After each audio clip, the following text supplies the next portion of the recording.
Kitaabicha keessa jiru istaayiliin barreeffamaa akkitti yaada kennu yookaan yaada buqqisiisu akkitti paaraadaayimii shiiftu godhu dhugumatti kitaabota yeroo dhiyoo asitti keessaa akkuma feesbuuk irratti barreesse kitaabota 5-6 hin caalle kan warran beeku keessaa tokkodha jechuudha. Kitaabota afaan Oromoo. So walumaa galatti namoonni sichi barreessitan kitaaba kana ilaalaa maalitti dabaluu maal fooyyessuu jedha. Namoonni immoo barreessitanii of harkaa qabdanii maxxansuuf jettan gara deebi'aa ilaalaa. Kana booda kitaabota 10 gatii ittiin of dorgomnu yookaan ittiin of ilaallu akka of ilaalleetti tarii fakkeenya 10 keessaa tokko ta'uu mala waan ta'eef jedha. Gara dhumaatti fideeraan nuufina. Gaafa waa'ee walaloo haasofnu tarii walaloo afaan Oromoo haasofnu Zalaalema Barraafaa yaadachuu qabna.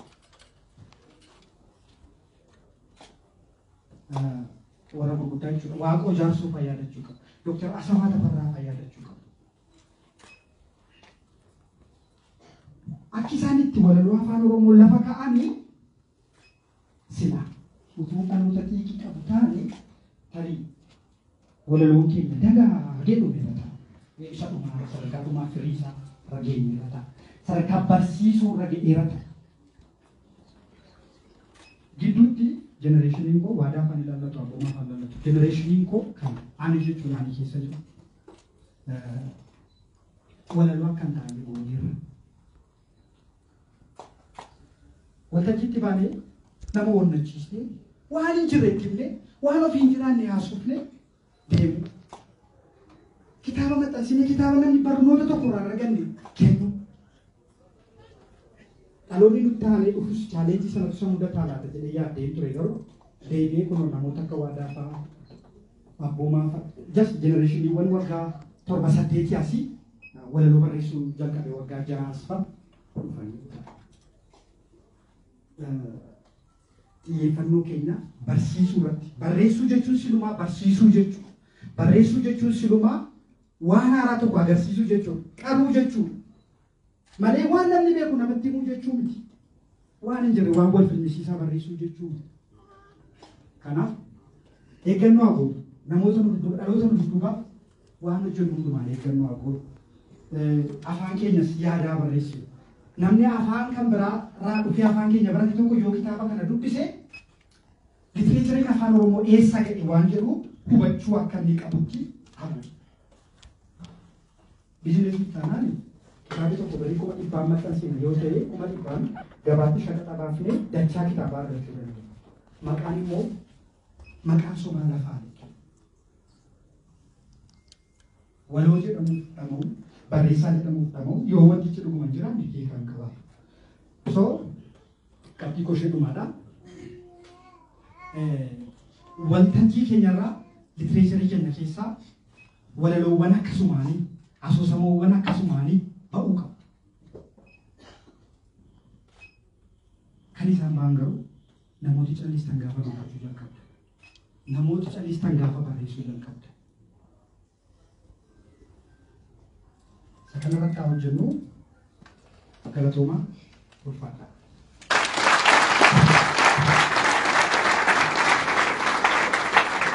Pergi juga di desa dan sandris sudah segala tefana ambil yang garu itu di kata. Usung pergi pun dari uang kaya negara ada, gara baru ciru fung kona fung. Asal ni sana mah ferawan tem jatuh, era dewi hati ambil nak nafi.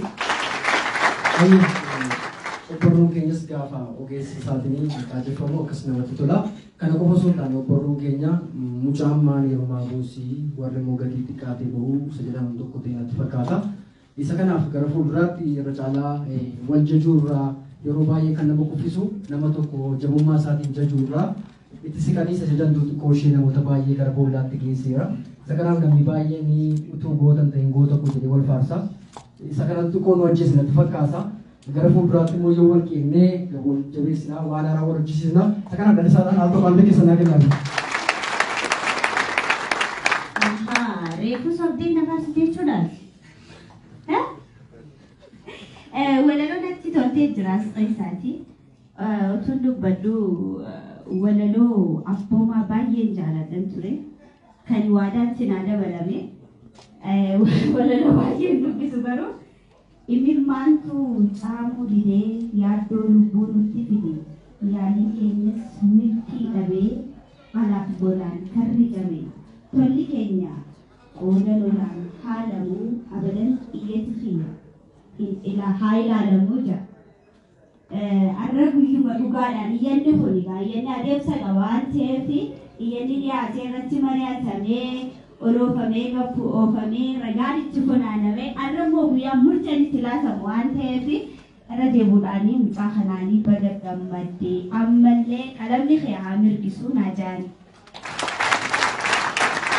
Ayyuka kitaaba iyyataa keessatti wantoota baay'ee dhandhamtu gara fuulduraatti kitaabni kun kitaaba sadarkaa isaa eeggate akka ta'e warroonni kitaaba kana qaaceessan akkasuma immoo ogeessonni gama obborootiin jiran ifoomsaa jiru. Kanaaf gara itti aanutti darbuuf jecha namoonni garaagaraan araada garaagaraa irraa yerootti deebi'an ni jiru. Namoonni baay'een immoo araada walaloo abboomaa irraa deebi'uu hin dandeenye kan jedhan baay'een isaanii jiru. Isa kanaaf abboomaa gara waltajjiitti nafeera walaloo isaa hojii yeroo baay'ee qabaattu haamilee keessa naaqilaa dhufa. Shani warro urjii fakkaayisa leeyilii wajii hotu lubbuu rabbiitiisa. Eessatti? Buumoo dhaabbadhu.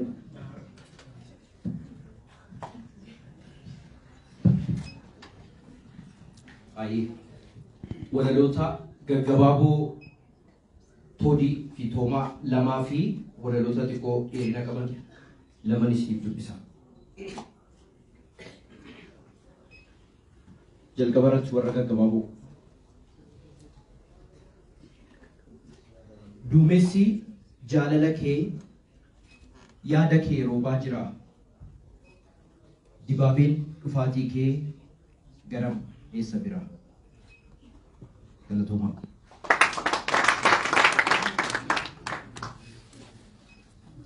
Jaalala kee bitachuu silaa yeroo hundan gabaa kee gidduu ba'aa. Kolfatti naa eebbisii maamila keen ta'a.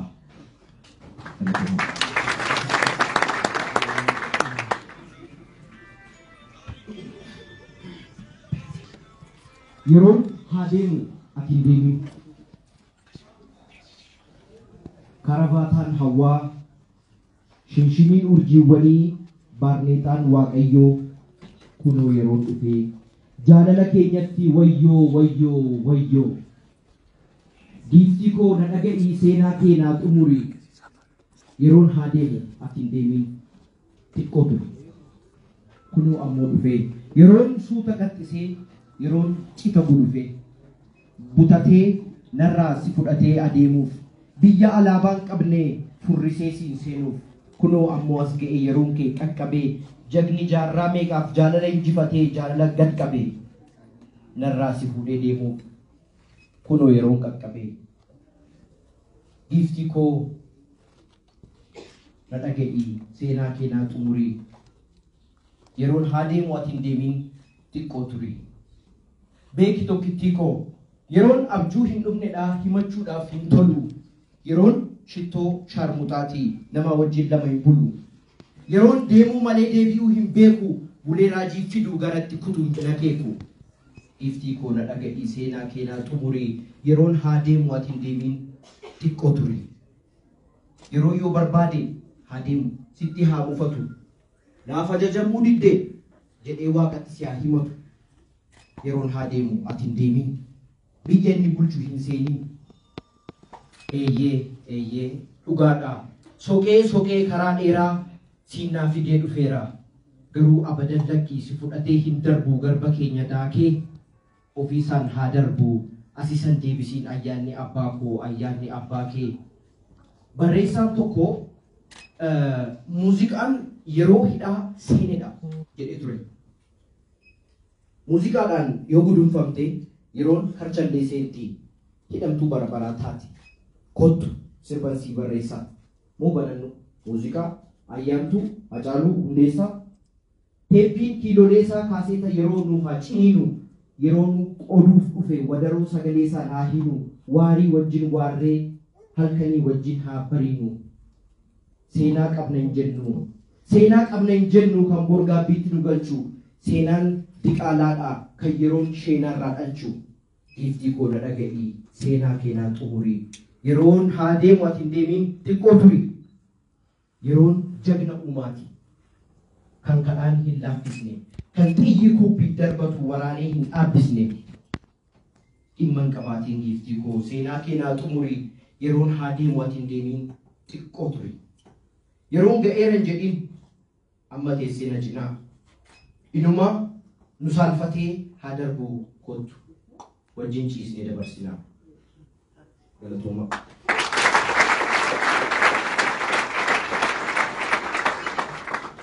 Walaloon xumuraa silaa beektaa jedha.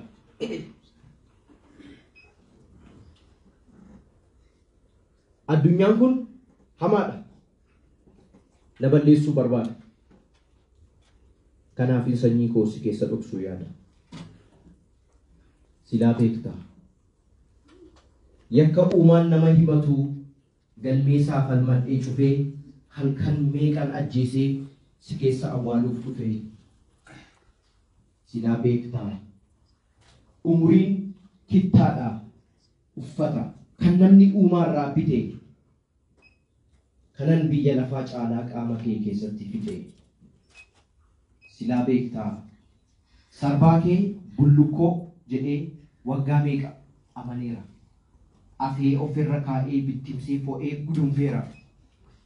Silaa beektaa. Qaamni kee biyya fagoodha. Kooluu ta'een itti galaa. Qullaa kee ijaan arginaan umriin koo lakkaa'uu eegalaa. Silaa beektaa. Akka itti jaallatan ansirraa bareeraa. Silaa beektaa karaa natti agarsiisii. Akka itti jaallataman dabaree kee na barsiisii.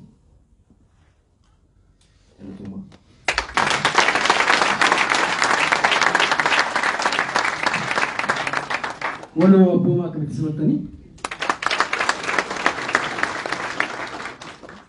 Namni aadaan gargar faca'ee ture.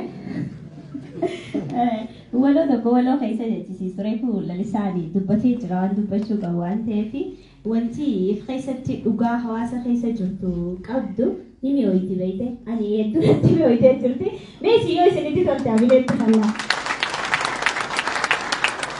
Egaa abboomaan waloo jabaadha akkasuma immoo kitaaba isaa yoo dhandhamtanii kana caalaa immoo waan hedduu irraa fudhachuu ni dandeessu. Yaadaan iddoo baay'ee nu geesseera magaalota gurguddoo hedduu daawwachiiseera. Isa kana ammayyaa tokko hamilee keessatti ni gaarisaa.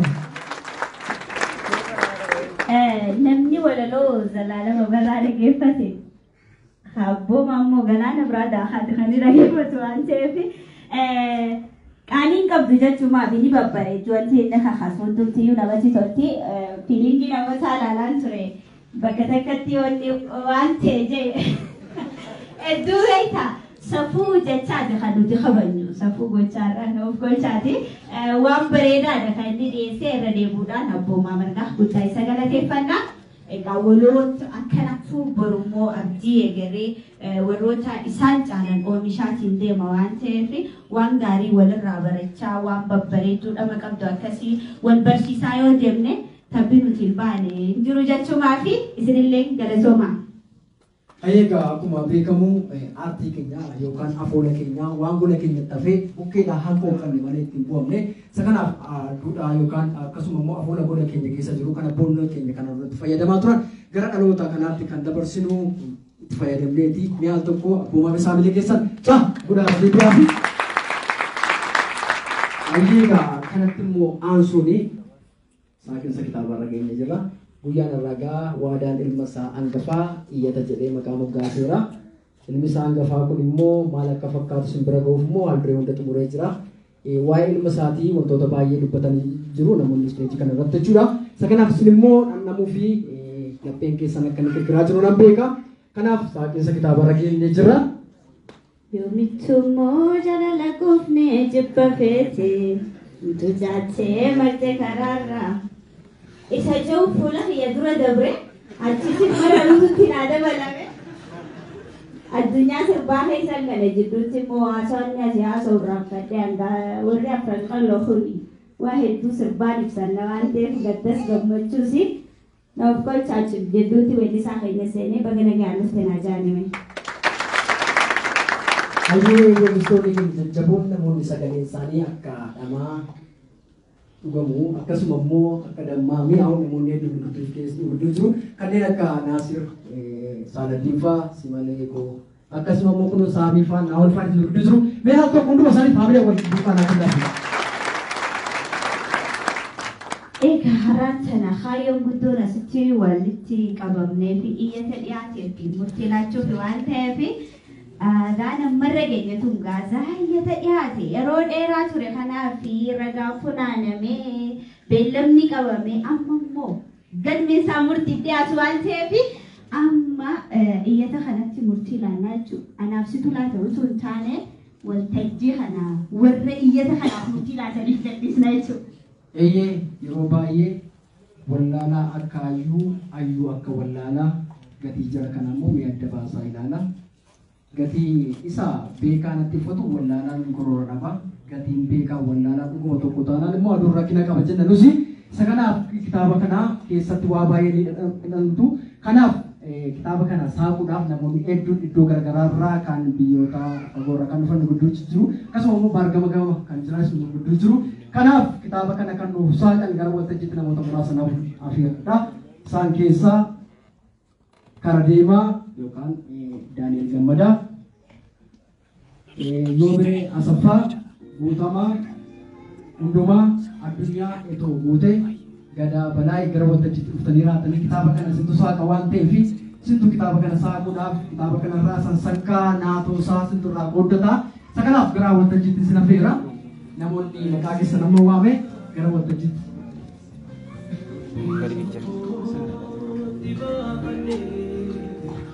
Amenaa kennaa fi kaasaan. Yeroo deebilee maqaa ta'e yaamna moo ofuma ta'e barbaadu. Hamileen nuti xiqqaata shaayoo godhan malee hin baanu waan jechaa jiru fakkaatu. Kana deemaan ta'ee jira. Akkasuma Yoobiree dhufeera Guutamaanis dhufaa jira natti fakkaata.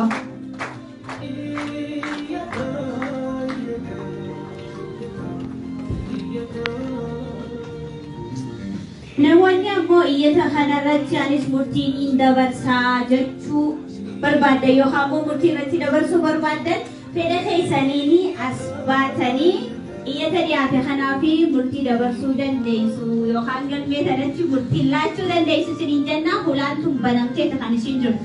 Akkasuma immoo waa'ee iyyataa namoota bareechanii beekanii iyyatti eenyummaa isaanii irratti aarsaa gurguddaa namoota kaffalan keessa kanneen akka kaffaalota lafa afaan guddin jiru mi'a tokko isaa faamlee keessa nu gunnaafi. Isaanis yoo gara kanatti dhufanii nuuf saaqan nuti tolaa yookaan bakkuma ta'anii saaquu danda'u. Akkasuma immoo Haajifaanis gara waltajjiitti dhufanii nutti tola. Haajifaa Hamilee nuuf kennaafi. Egaa akkuma beekamu namni kaleessa aarsaa yookaan immoo gatii hiriyaan qabne kafale kan fe'aadhaan as jidduutti argama.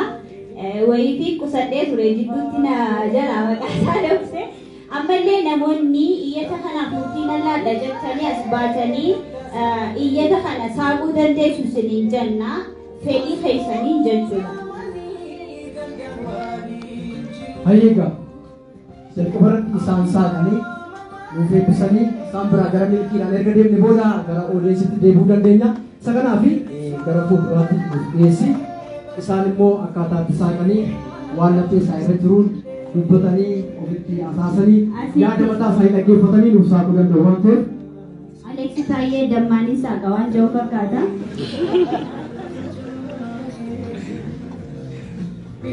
Aleeksi Taayyee gidduu kana baankii biyyaalessaallee qarshii isaa baachuudhaaf xiqqoo rakkataa jira. Qarshii sanaan saaquu barbaada natti fakkaata Aleeksi Taayyee.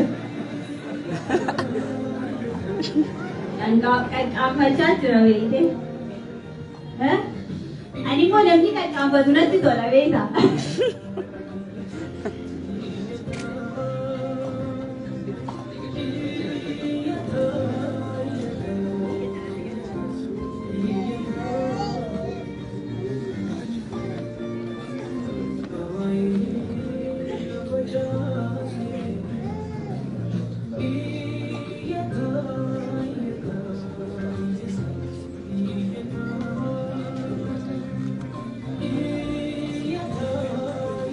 iyyatti akkasitti saaqamu iyyata keessa soogidda jira iyyata keessa immoo akkuma amma sabboon kaasaa turte damma agarsiifaatu jira iyyata keessa sansakaatu jira iyyata keessa immoo simboo namarraa godaan yerootti deebi'u jira kanaaf iyyata afaan qofa insaan jechuudhaan mari'ataa jiru kanaaf warri ooleensi immoo warroonni sinis utuu barreessitoonni keenya akkasuma immoo namoonni affeeramtanii dhuftan kallattii garaagaraatiin namni kamiyyuu carraan irraa guyyaatti waadaa tumsinuudha iyyatti marsaa lammaffaa yookiin mucaan kun haamilee addaa horatee gara fuulduraatti kitaaba haaraan akka dhufuuf guyyaatti haamilee waliif taanuudha isa kanaaf namoonni kamiyyuu dhuftan isaa qophii dandeessu. Iyyata kanarratti ragaan dhiyaatu ana bira jira waan ja'an fakkaatu.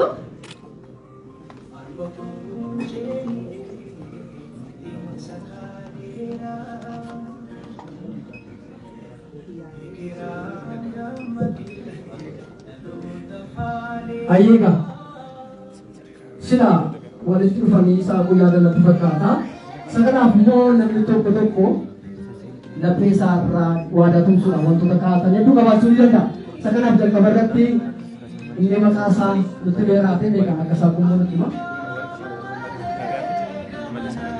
hangafummaa na dursuu natti fakkaata achi gara keessa itti dhufaa irraa Noof qacha ammas irra deebi'u. Anillee isatu naa bilbilee naa eebbisaa jedhee na waame erga na waame waan harkaa qabatan yoo wal dhoowwanne rabbis na argaanis of hin arga. Waan harkaa qabnu otoo wal gargaarre jirbiin wal qabattee tarbayitii jedhe kana bichaa miti mucaan kun mucaa guddaadha. Haa ta'u malee itti yaannee dhumnu itti yaannee dhufuu dhiisnu warri kaanis maaliif wal malee homaa hin qabnu. Warri qabeenya qabu wal qaba. Qeerroon immoo wal malee waan qabdan. Warri dhuunfaa waa qabdan jirtu. As gadhiisaa ani kan hin qabu 10,000 nan bana.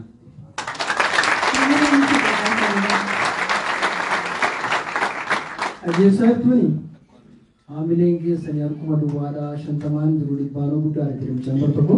Isa kanaaf mi'a tokko 10,000 isaa qanis haamilee keessatti ni nafsaan. Egaa bakka xiqqoon irraa baasetti guddoo naaseentuu jennaani ati gamuma keetti yoo fuudheen taas namarratti nama ajaa'ibaa tokko argamaa turime carraan alaadha. Isa dura leedis jechaa turte sanii amma qabeenya siin jedhu iyyata meeqaan isaanii.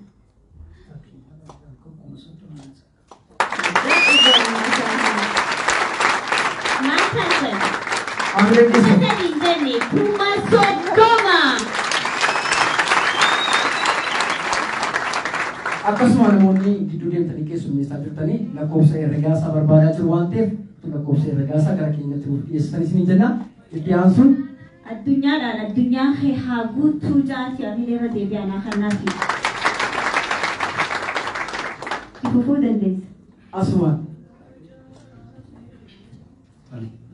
Galatooma obboleessa waadaa baga milkooftee bakka yaaddees gufuun baay'eetanis bakka yaadan nama hin hanqisanii baga milkooftee baga guyyaa kana waliin argineen jedha yoomree saffaan jira galanumaan kuma 10 isaa jira.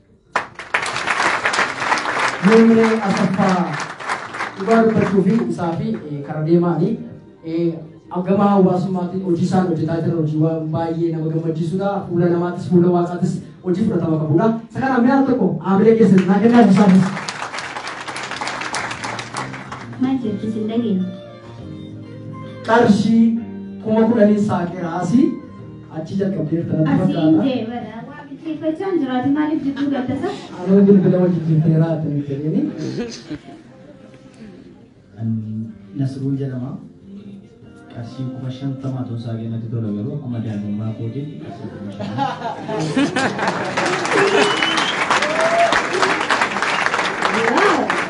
Nasriin diinii fi duniyaa si baaguutu siin jenna.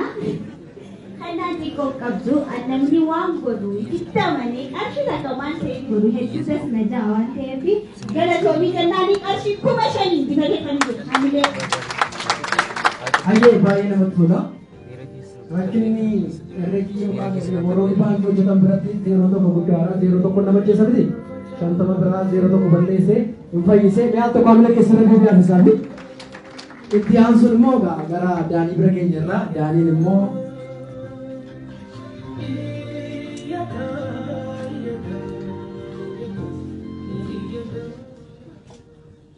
guyyaa kana waan salphaan miti waada bara geessu bagarraa jirtu amma qabu kan darbate doogna hin jedhamu waan qarshii 5,000 Abree waan guddaadha. Kun immoo 5,000 immoo qarshii guddaadha. Daaniin hojiin hojjetaa jiru immoo hojii baay'ee nama gammachiisudha. Dubbachuun hin barbaachisu iyyuu beektu. Sagan afaan tokko amala keessa irra deebi'aa. Daaniin kan inni ittiin beekamu karaa deemaadha. Karaa hoggaa deemtu wantoota si mudatan hedduu jira. Kan gufuun dhahee cabee kan kuffee uummata kanneen jira. Hamila naa kanaaf inni dhabudha. Akkasuma immoo misirroo fakkaataa dabareen si geessitu natti fakkaataa. Carraan kiyya. Maal jechuudha? Otuu shamarran ta'an illee gaarii rakkoon qabu dhiira irratti illee wallollee rakkoon tokko hin jiru.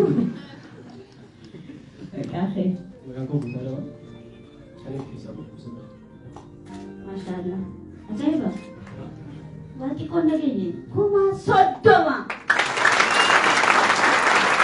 Maqaan isaa guutaa. Kannaan isaa haa guutu jennaan irra deebuudha. Shaaba dhaabilee kanneen. Guutamaa hundumaa guddaa galateeffannaa bakka beekti rabbii haa guutu jenna. Amma gaa deemee waan guddaa sakaa baasuudhaaf ija keessa si ilaalaa jira. Dabaa gaa masalphisiin gaa.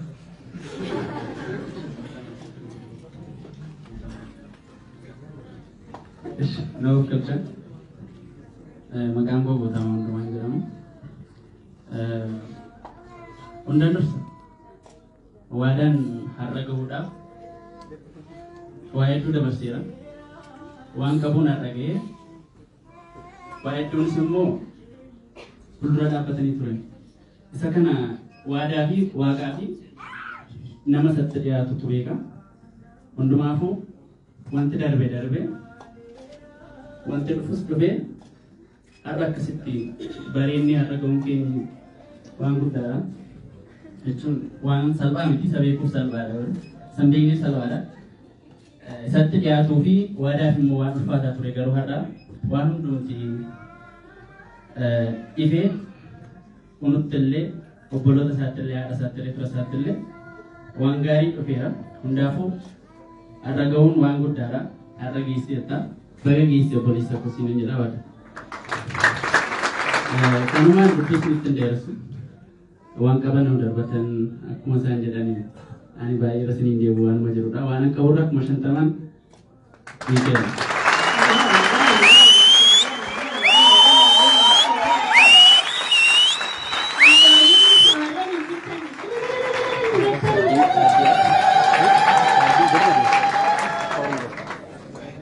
Lakkoofsa irratti daawwishamuun warratti siniif daannaa. Amma absaatuun fakkeerbii qabatee jira akkuma 50 haal tokko maamilee keessa irra naa deebi'aa fasaa. Ani waan jechuu barbaadeen rakkoon qabaaf shirate. Dhugaa dubbachuudhaa fi irra deebi'uudhaan namni gatii namaa beeku gatii baasee bisi cinaa haa dhaabatee si jajjabeessu waan ta'eef irra deebi'uun hunduma isaanii warra hanga ammaatitti harka laataniif hamilee cimtoota kanaa kan naafne.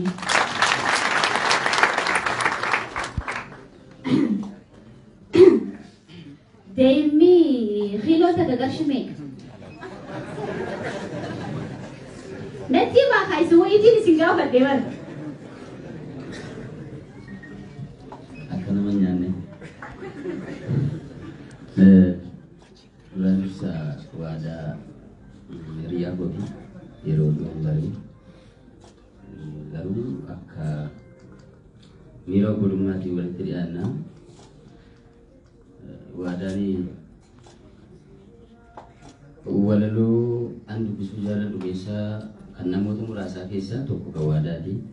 Barreessaa cimaadha garuu barreessaan utuu qaqqaanamuu baatee bareeda. Isa qaqqaanamu kana mala isaa yoo cimsatee jedha. Baga milkoofte jechuun hin barbaada. Baga irraan si ga'e bakka kan argite. Sagantaan kun illee akkasitti bareede namni bakka taa'u dhabee arguu kootti baay'ee gammadeera. Waan deemaa ture waan asitti dubbachuu hin barbaanne baay'ee waan hin beeku jechuudha. Amma fi asas litin diri suami majar sawanan devi asal jalan terobai.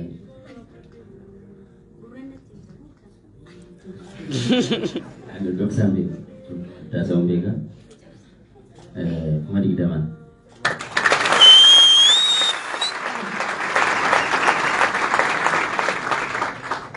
Dabarsera bella mangkabsiisu hundi diddamni akkaati sarara galeera kan inni jee jiru amileen akkanaafi. Ayeeka adeemsitaayyee. Gatii kiiloo meeqa akka ta'e utuu hin beekne natti tola ture natti himuu dide beekte. Isa kaleessaa keessaa akka amantaa keenyaatti illee kurnofaan kaffala ture. Asumaan waadaan dabarseera. Kanaaf mi'a tokko anis ta'e fallee keessa naqatan. Asumaan immoo gama sooshaal miidiyaatiin gama tiktaakiitiin hordofaa kan jiranii Addisuu Karrayyuu weellisaa Addisuu Karrayyuu biyya Ameerikaa irraa kitaaba tokko qarshii 10,000 bitatee jira. Ameerika keessa naa kenna.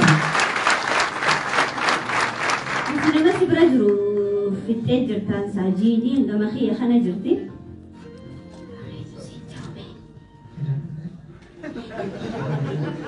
Akkuma nani hasaasee mis gurranni hasaasaadha. Ol fuudhi lakkisa galee ol fuudhi isaanitti himadhu.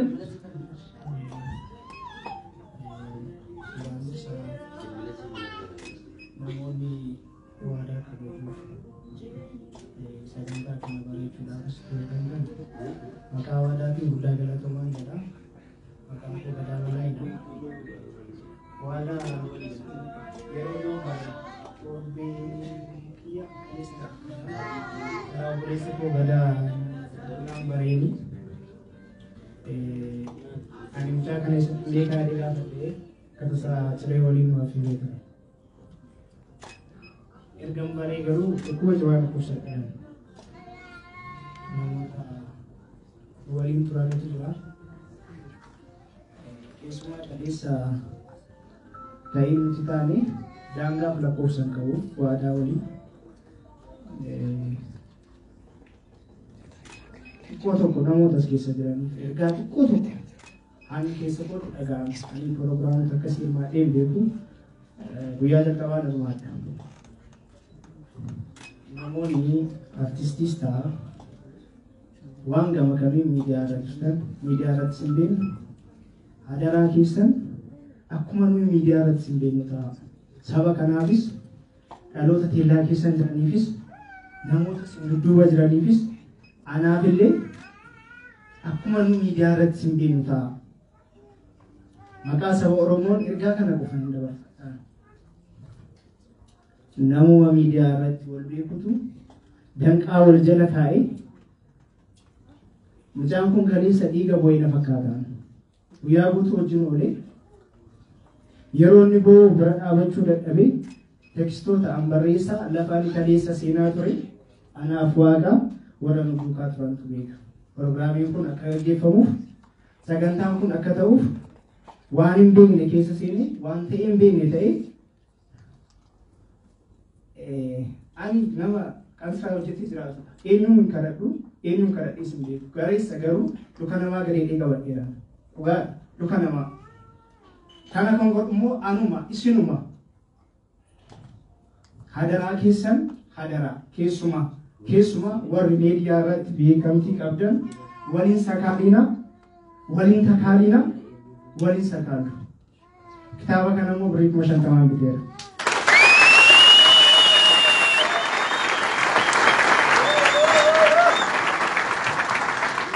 Gadaan qufaa gabbina jenneeniiti kan nuti jirru akkasumadha bakka milkiin jirtutti gufuutu heddummaadha akka keenyatti illee bakka khayriin jirtu shayxaanaa heddummaata jedhanii akkasuma namni waa dalagu gufachuunsaa hinafu gufuummoo jibbuun gaarii miti beeka. Miqqanyaa attaa saaxaan jetti guraageen gaafa du'aayii godhattee kan nama manaa baatu miqqanyaa qabaachuun gaariidha baay'ee. Silaa galmi kun akkasii guutuu dhabuu danda'a. Eebba kitaabota ammaan dura darbaniis irraa ilaaluu dandeenya. Waadaan imimmaa isaa qabachuu dadhabeellee bu'aati kan inni jiru amileen akkannaaf irra deebi'a. Gadaadhaanis guddaa isa galateeffannaa Oromoo wal garsiisan malee waliin barsiisan jechuun akkan torbee tokko osoo hin guutiin aarsaa amma kana waliin kafale dhiiguma Oromummaati. Egaa Oromummaan funyoo maaliin hin cinne cimtuudha waan ta'eef ittisii akkasii waliin nama harkifti. Ija natti murasiif kana jara. Jidduutti ammoo natti qorraas dhaabbadhee maaliif shamarran hin jirtu as keessa. Shamarran as keessa waan hin jirree fi hedduu natti tolaan turre mirga dubartootaa kanarratti hedduun falmadda. Silaan isin duuba jiraadde anaa as baa ture. Meelaalaa Finfinnee as bahi maqaan gootee jirta waan ta'eef qarshii 10,000 bitatee kan isheen hin jirtu. Meelaalaa Finfinnee. Habileetti naannaa fi magaalaa bareedduu tokko as boochaa. Kaa godha.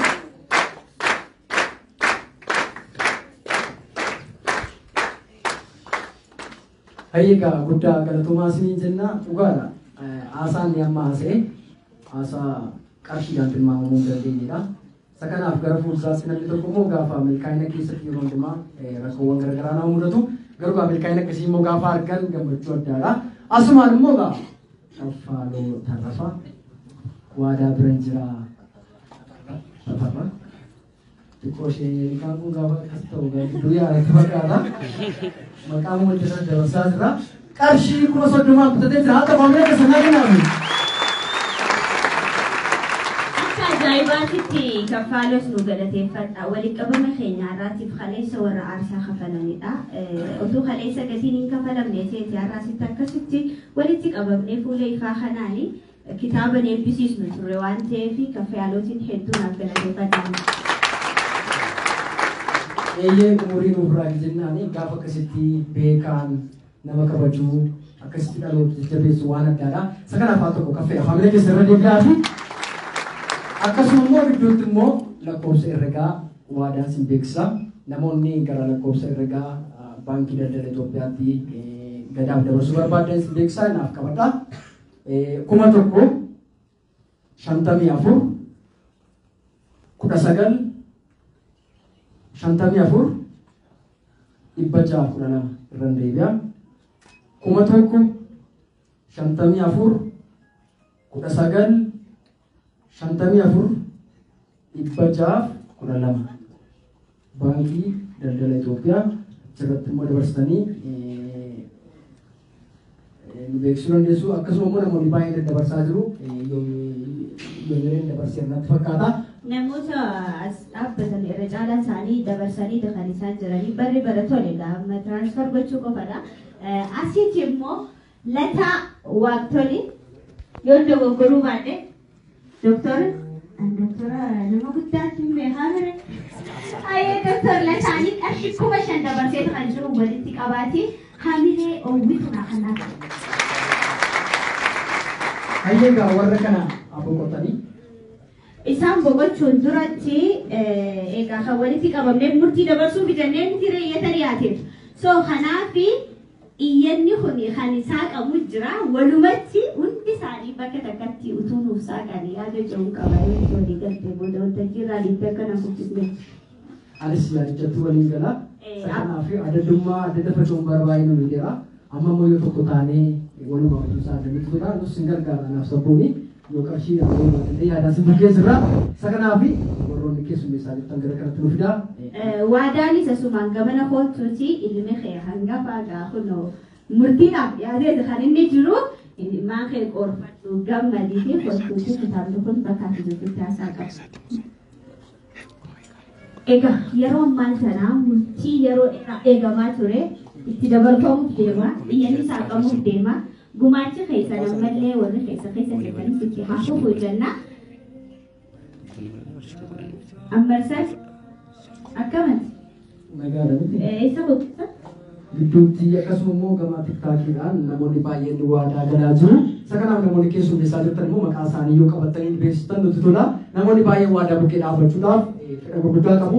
Namoota 300 oltu laayibiirra jira. Isa kanaaf namoonni tamsaasa kallattii hordofaa jiran immoo amma humna keessanii waan dandeessan waadaa bukkee dhaabadhaa. Haamileetaa fi waadaan iyyata qofaan raawwatu osoo hin taane gara fuulduraatti immoo akkuma dandeettii isa keessa jiru kana baasisanitti agarsiise gara fuulduraatti immoo obboruun Oromoo bara baay'eedhaaf coora tureera. Bara kana immoo galaana ta'ee yaa'aa jira. Baroota kana keessatti immoo innis kunuunaa coophaa qalamasaa akka seenaa ta'e namneef kunoo iyyata jedhee dhufeera. Amma isa kanaaf namoonni waadaa bukkee dhaabbachuu barbaadan gama kanaan lakkoofsa herregaan deebi'ee beeksifna gidduutti warroonni kun saaqanii bakka teessuma isaaniitti nuuf deebi'anii tattula. Namoota gurguddaa dhaabaa jirra waan ta'eef of koltii isin gaafannaa yeroo ammaa kana iyyata irratti murtii akka nuuf dabarsitan kabajaan isin gaafannaa. Egaa isinirraa kan eegamu bakkuma teessanii murtii kana shaagootanii dabaluu qofa shaagoodhaan dabalaa yeroo ammaa saaqamuuf jira.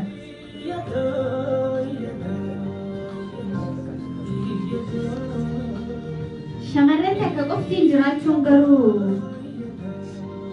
bara baay'ee dursa isin ilaalle sinuma deddeebi'eera ati gara duubaatti deebi'aa jira. Isa kanaaf shamarran xiqqoo ishee aanee sabbootii gaarii miti sabboon baay'ee silleen isaa turte. Egaa yeroo ammaan tanaa iyyanni yeroo dheeraadhaaf ragaan itti funaanamaa ture saaqamuutti kan inni jiru amileen keessan garuu baatirii lau jechaa jira. Akka bishaan finfinnee ciccitaa kan inni jiru shaagoodha.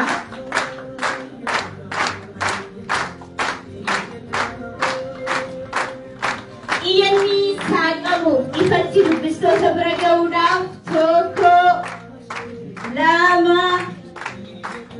Saaqamaa jira. Iyyanni akka salphaatti miti garuu amilee keessan gaafa laallu waan karaarraa deemee itti fakkaataa jira. Mee akka haamilee keessan irratti dhiyaafi. Haamilee keessan dhiyaafi.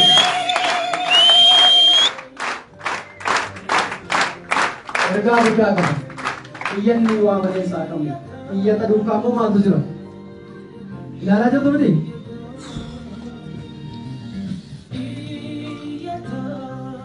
Iyyanni saaqamee jira. Humna nama abbaa gadaatiin dabaalame saaqamee jira. Saba iyyata dhabeef iyyata ta'uudhaan saba iyyata dhabee saba dubbachuu dadhabeef immoo afaan ta'uudhaan kun ammoo iyyanni kitaabni kun ergaa guddaa dabarsaa jira waan inni ittiin qabatamee jirus ergaa mataa isaatii ni qabaata haa ta'u haamilee keessa irra deebi'aafi. Hayyee bakka teessuma isaaniitti naaf simadhaa toraa bulaa deebanaa kabajamaa nuuf jiraadhaa isinii jennaa. Amma gaa warrootaas baatanii waan qabdan kanaan xiqqoon qabdu guddoo akka xiqqootitti gumaachitanii mucaa gaxalee kana bira dhaabbatanii fi bakka xiqqoon irraa baate guntoon aseentu jiru warri baha biiftuu hoggaa eebbisanii isaanirraa dhaaleeniin isin eebbisaa waanatti himuun fakkaata mugaabeen. Gidduutti immoo waan tokko nama lamaan tokkoon as baafadhaa. Saamiidhaaf naa waliin al tokko mee hamileen as badhaame. Iyyata kan jedhu kana saawwan firaakisaa isaan hojjete. Gidduutti immoo sagalee isaanii akkas bareedu kana beektu miti. Inni kaan tiktaatii gaafa baanu sagalee isaanii ilaalee kan ittiin rafu baay'ee jira. Akkasuma immoo shamarran baay'ee dhugaa gaafa haasofnu sagalee isaanii deebisnee erginaa fi iyyuu baay'ee nu fayyadanii jiru.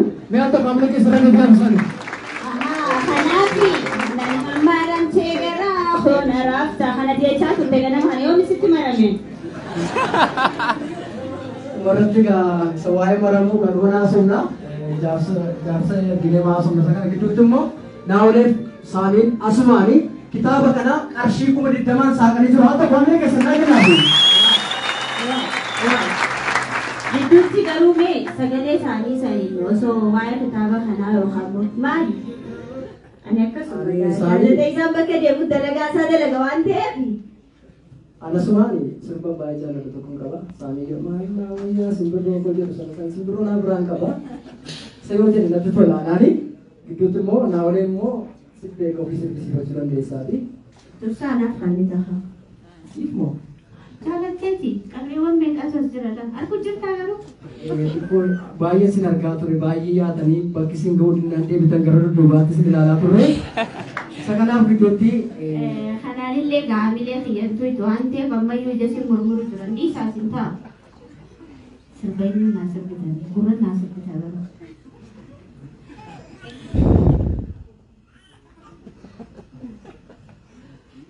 Ay, ummatuma duratti hin barbaada malee kophaatti hin barbaada. Jaalalti dhoo isaanii taati.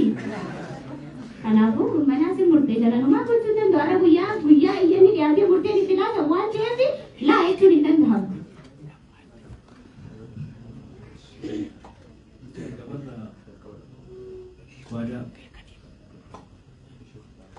Saya Yaakuu qaalii jechuudhaaf dhugaa obboleessa koo hangafaa jechuudha.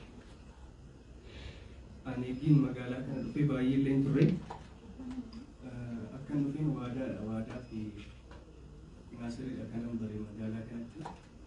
Waadaan naaf haadha kooti jechuudhaaf baay'ee nan xinneessa illee yoo ta'e malee ituun boo'eef illee baay'ee natti tola waadaadha. Innaa baganaa milkooftee obboleessa koo waan guddaan sirraa eegatan jechaadha. Gasir isaa jiru irraanfanne seetan yoo sabboo irraanfatte rakkoo hin qabu. Tolinaa waliin fayyaa jirtu keessan waadhaa koo baganaa milkooftee baay'een si jaalladha baay'een si kabaja sin dhabe si barbaadeen si dhabe si qaqqabaa jira baay'een si kabaja waadhaa koo baga milkooftee naa jiraata.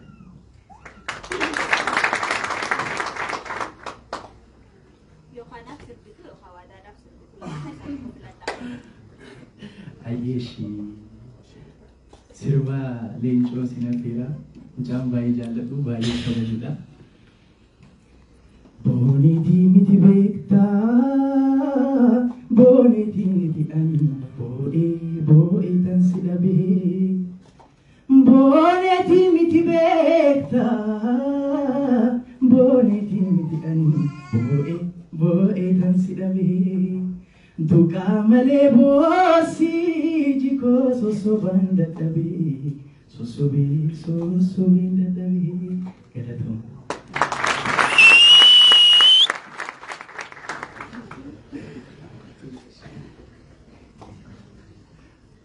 Sabboontu Oromoo jaalatee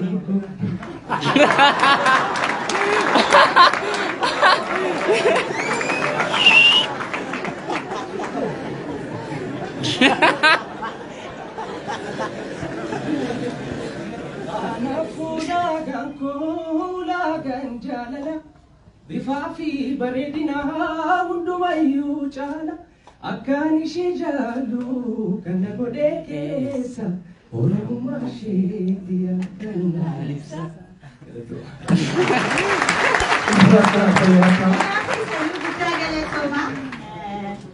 Kumaa gochuun danda'amu gaammarsa maayikii xiyyanaa kan ta'e. Eebba kabajachuu barbaade natti fakkaata. Gaafa nama badhaatu badaas nama dhamaasu jaanii kumaa gochuun hin danda'amu carraadha. Sabboontu ta'uu immoo hin dandeessu waan ta'eef. Eegaa yoo rakkoo hin qabu. Ijoolletti murmurii uffata ammaa kanan na duuba jira waan ta'eef. Yoo isaan didan iyyuu leencoo waammachuu nan danda'a.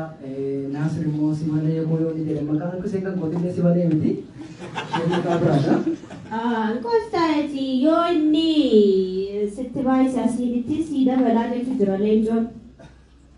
Isa kanaaf leencootti naa dabaltaane. Siin hin jenne baranaan jee. Bakkuma teessuma isaatti dhaqee bakka. Nama hedduu jira osoo dubbannu waaqoon achi taa'ee jechuudha kun oolaan. Achi ani dhukkeen irraa haasaa hormeetii xiyyaanii jechuudha. Maal gosaa agaam? Wanti achi gosa tokko hin jiru waan ta'eef harka laaddu uummatuma kana fuulduratti. Waaqoon kana eeyyama xiyyaa isaa eeggata.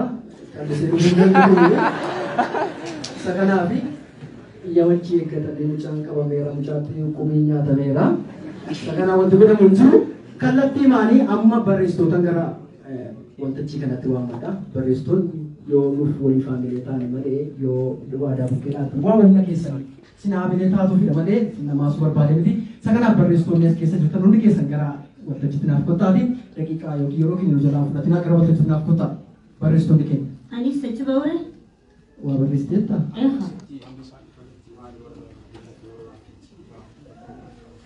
Mugaabeen akkasuma.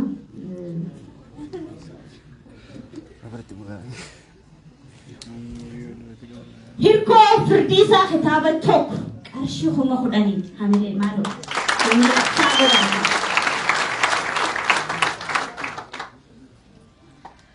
Nuti walii wabiidha jechuudha wabii taaddalaa kitaaba 2 qarshii 5,000 hamilee shaa.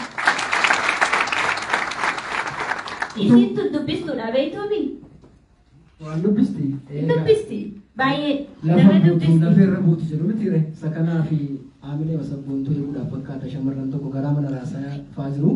Xiqqoo garaa ni ilaalaga bakka isaan jiran maqaa isaanii waan dhagi ammaa fi ayyaantuuf qollee qarshii 20,000 kitaaba tokko bitatanii jiru hatta maallee keessa dhugaa. Ayyaantu isiin jaalladha kan taane mucoo kooflisi bareedu fakkaa jira tiktok irratti isii beeka. Isii maal kan taane? Isii maa yaaboo? Ayyuu eessa jirtamee bakka jirtu ol ka'e? Bakkuma jirtu.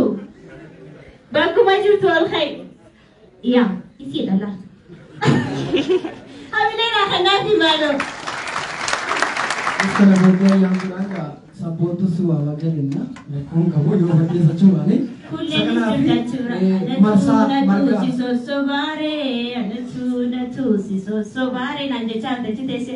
Kulleen samileen akkanaafi mee? Shamarran babbareedoodha. Marsaa marga qarshii 5,000 bitatee jira. Hamilee keessa naa hinaafu. Kan shamarran Oromoon faarsinee faasaa saamaa jiru. Shamarran garuu natti nusina. Sanyii warqitu warri asli natti nusina. Hamilee teessamnee walii mateessanii shamarran qofa barbaadu. Shamarran qofa. Harmee ililbeen hojjettu. Akkasuma immoo gidduutti rattaadoshaa innis qarshii 5,000 bitatee jira. Hamilee keessa naa hinaafu isaanii. Ayyaga barreessitoonni dhiifama wajjin gara waltajjiitti naaf kottaati.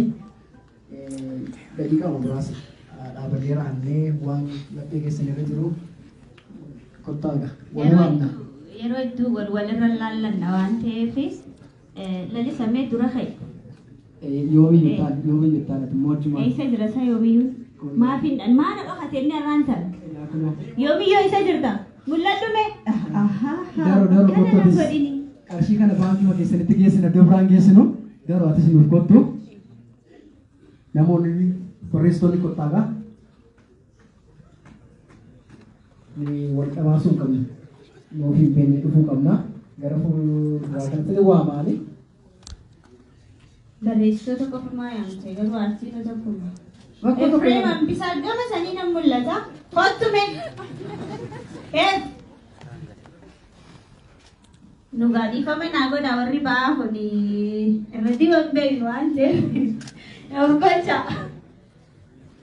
Kottu booda narraa hafaltaati amma ija natti murini. Liidee tokkee goris gara duubaa sana taa'e irratti fakkaata ija kooti ta'een beeku. Liidee faanti jiru. Isa kanaaf akka fooshaa maqaa waliin waamnuti kottaa. Barreessitoonni hanguma kanaasa? Hari guyyaa sanbataati guyyaa fooshaati obbo Labaluu hin jirani. Obbo Labaluu jira. Sadarratti nu keessaa jirtu. Isa kanaaf barreessitoonni kottaaga. Qophii babbareedduu baay'ee qabna. Waloo Useen Dabalaa fa'aa gara dudduubaa jiru. Warroonni akka Amanaa fa'aa jiru. Ijoollee jajjaboo gara dudduubaatti hiriyoonni waadaa walaluudhaan warri ukirraa kaasanii warri akkasuma immoo sibboo aarsan baay'ee jiru. Isa kanaaf qophii hedduu qabna. Warroonni dhumarratti immoo weellistoonni keenya yoo yeroo jiraatu immoo weellisna. Masti immoo baandiin bakka qabatachaa jiru. Baandiin kana dhufaa jira garuu ammaa fi isa kanaaf barreessitoonni waliin sodaatin akka namoonni haftanii jiraatanii gara fuulduraatti cidha waammachuu dandeessu. Cidha keessan irratti immoo abaluun numne jennee raannee amma maqaa fudhanna. Inni itti isaati barreessaa waan ta'eef barreessitoota qofa jechuun jira. Waan barraa'e kana immoo warri yedaleessanii uummataan ga'an jiru waan ta'eef weellistoonnis mucaa kana deeggaruu kan barbaadanii as ba'uu dandeessu. Baraka Leencoo akkasumas immoo warri koomeediidhaan nama bohaarsitan fa'a baraka Waaqoo duuba sadiitii jala muraa jiru as baha. Ifa kottu. Bal'ina asii barreessaa miti. Aftee kottu atis barreessaa itti dabalamuuf jette atis kottu wal waamna gaamma. Isa kanaafi barsiisaa gammeetis kottu atis kitaaba barreessaa jirta atis kottu wal waamna amma ifaan kun olfaa jira. Asumaan iyyuu wal quba qabaachuu waa tokkodha. Bal'ina atis kottu. Amma bal'ina amma keessaa haftee gadi immoo gaafa waloloo si waamu yoo dhufte immoo namoonni biraan eessa ture bal'inaan jechuu danda'u. Sababii Waaqoon as ba'uu didee fi naa jaabaa jira. Moo hanga galataan ba'uu jetteeti. Akkas taanaan kottu mee waamatis kottu kan bukkee wasa. Galataan asuma fuullee hiyyatti argamaa wanni dhokattuuf hin jirtu. Mugaabee naaf isa jidduu baqimeeti. Galataa akka manatti kottu gara waltajjii kanaatti.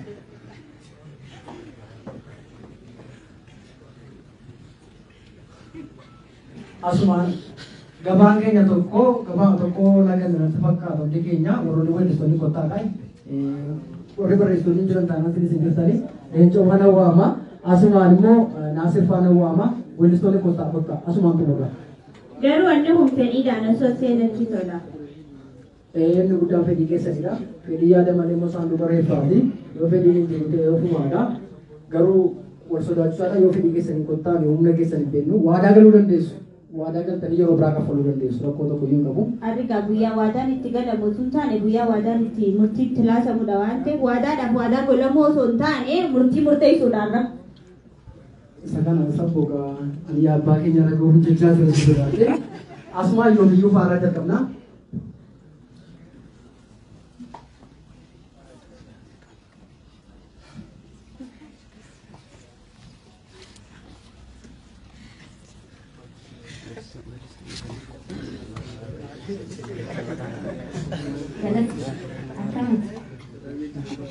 Akkamiin jeeban lakki akkamiin jee waadaadhaan maal jette iyyataan maal jettame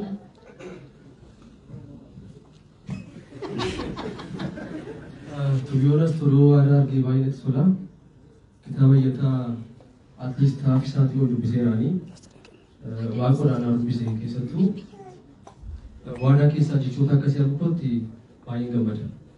Dari safaa qabnaa boobafaa taankiyuu waadaa faa akkasitti dabalachuu keenyatti baay'een boona.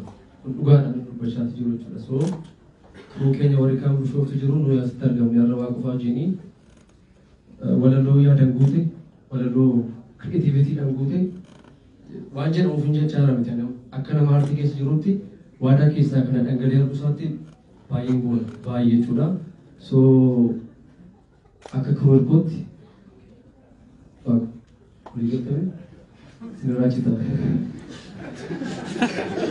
yaa waadaa tumsuudhaaf bira dhaabbachuudhaaf akka kiroorkootti barree 20 hin binna.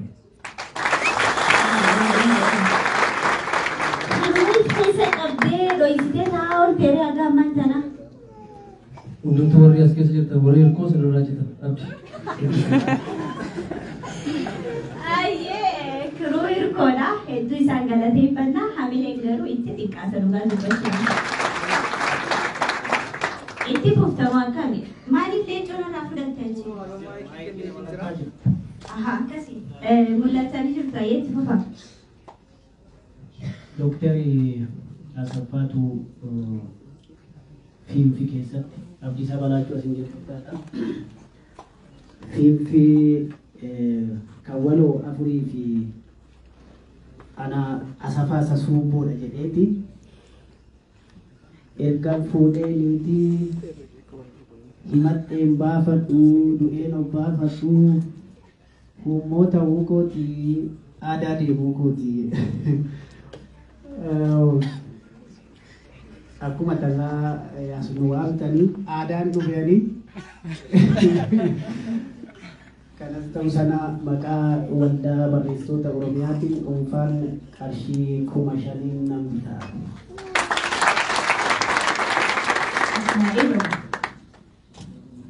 Tuttuqaan keenyaa taatee jirti waa hubattee natti fakkaata kanatti tuttuitee fi itti fufime carraa siiviin kanna. Ayyee hundi isaanii yoo dubbatan wayyanatti fakkaata yoomiyyuun beektu miti yoomiyyuun akkasumas barreessaadha waan barreessitootaa keessaa immoo wanti fakkaata ammallee baay'ee dabarseera yoomiyyuu faa tokko abila keessa naa kennaa keessaa qarshii 5,000 bitatee jira itti aansuun immoo asumaan dhiibumaan deemna waadaa kitaabatu waa jiraatu kitaabonni isaa kitaaba dhiyeessamuu weedduu nama barreessuun beekamudha. Waadaadhaan warri jiranii jira. Maaliif waadaan walitti dhiyaatan waadaan waan hojjechuu danda'u keessaa xixiqqoo tokko akka ta'e hojii guddaa hojjete. Dabalatammoo barreessitoota inni akka fakkeenyaatti hojjechuu taasisanii isaanii dhugaasaa dubbachuuf lafa isaan jiranii jalqabe waadaanii guddaa sirraa eegnaa ati kennaa uummata kanaati waa'ee keetiif waaqayyoon illee dhaggeeffadhaa nuuf jiraadhu siin jedha. Baay'ee akkas jaallatanii walumaa gala barreessaan Dubbisee taanaan waan barreessu qabu.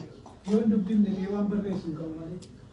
Kanaaf waadaan warra dubbisanii barreessan ijoollee muraasa nuyi qabnu keessaa nama tokko jabaattuu hojii guddaa sirraa jennaan jedhaa gama kootiin kitaaba iyyataa immoo qarshii 5,000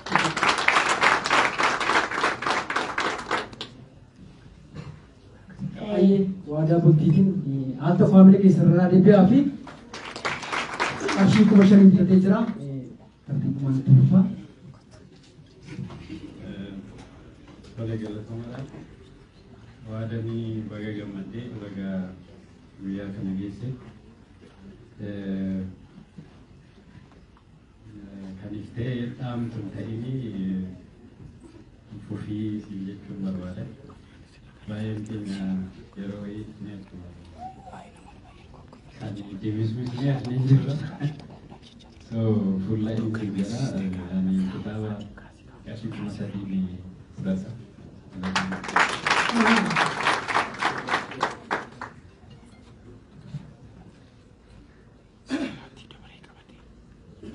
Qabatee jiraachii mee hanga abboomaan itti haasa'utti eenyu siin jedhu. Tole, maqaan koo Ifaa Waleen jedhama. Akkuma marsan jedhe kanaan dura magaalaa Naqamtee keessatti asoosamaa abdii jedhu tokko eebbiseen ture. Waadaa wajjin immoo wal beekna. Seenaa bareedaas waliin qabna hiriyaa kooti. Baga gammaddeettiin jechuun barbaada. Yoo Rabbi na gargaare immoo torbee lamaan har'aa fiilmii seenaa jedhu galma giddugala aadaa Oromooti sirna ho'aa ta'e inni eebbisiisna jennee jirra. Waaqni ittiin waa ga'u achumaan siin affeera waadaa. Haala keessa jirurraa kaasee normaaliin beekaa peeyiniin nuti argaa jirru lamaan keenya hin beekna wal mari'achaa deemaa jira jaatee fi waggaa irraa yookaan kitaaba sattaanu yoo waaqni na gargaare miiliyoonaan iyyuu nan bitaa har'a garuu hin beekta kiisii koo qarshii 1,000 nan fudhadha kitaaba tokko. Yaanni isaa qarshii caalaa nama mi'ooyti hamilee naa kannaa fedha. Ayyee asumaan laloodhaa fi abboomaanii akka waldaa barreessitootaatti kitaaba walitti kitaaba tokko qarshii 6,000 bitatanii jiru. Sagalaaf namoota dhaabbatanii yeroo keenya Oromoo bitatan kun bakka teessuma keessatti sagantoota hamilee keessa nu billaaf isaaniiti. Egaa warri bitatan haasa'an ijaamee jira. Anillee sila abboomaa fi lalisaa xiqqoo dhaabuu fedhee siin ture haa ta'u ayyee.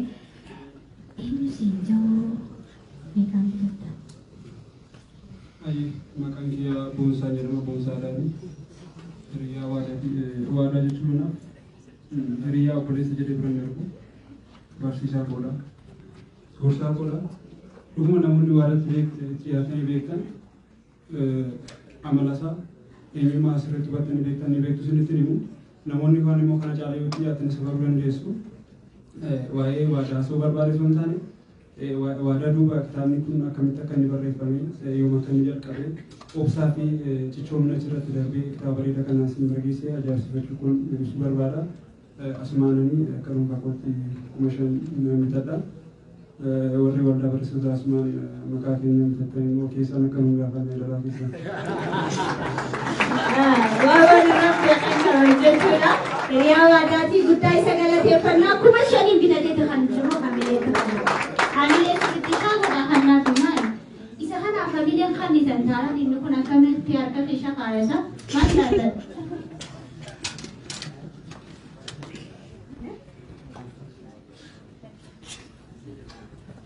Hiriyaa waadaa baga gammaddee guyyaa dhabii gadii jaalalli kana jechuun barbaada. Shootii namaa du'a lama. Tokko gaafa duute boqottudha. Tokko gaafa dhugaan kee boqottudha. Saduwaan boqotan hundumaatu du'a. Si dhugaan boqottoon baruu akayyata galchineerra. 200 ta'uu jedhee natti seenaan. Amma 2,000 nan bitadha. Makka jetteetti kuftee fi manneen kun silaa ka'ee waanuma dhaabbatu na fakkaata. Ija namoota hedduu harkaatiin ture. Galatoomii 2,000 bitatee kan jiru hamilee kannaa fi carraan siif kan namoonni liideetti tokko. Liideetti tokko yeroo keenya baay'ee deemaa jira waan ta'eef qophiiwwan babbareedoo hedduu qabna. Ayyee liidee. Baay'ee bakka na saabaa jirtu bakka na argatu. Tole carraa kanaan waadaa baga gammaddeettiin jechuun barbaada. Qarshii 1,000 nan bitadha. Barree barreessitoonni wal deeggaruu irratti duubatti hin jaanii liideenis qarshii 1,000 bitatee haalli jiru hamileen akkanaa fi eefiin ijana murmuraa jira. Asii bee hawaasee naaniif itti gaafatama laala. Maaliif na yaamtee naan jechaara? Baleessa dhagaa. Baga gammachuun jechuun barbaada. Haala keessa dabartee akkasuma qarshii 3,000. Qarshii 3 miti yaa 3,000. Maan caccabisa. Maan taasisan bunni haa dhufu moo akkami moo hojjaan haa dhufu. Hamileen teessanii jirtu anumaaf illee hamileen kan bitanii.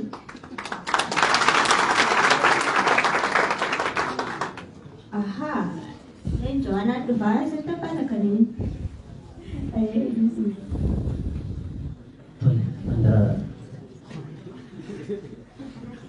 Daraaraa Nurdiin jedhama.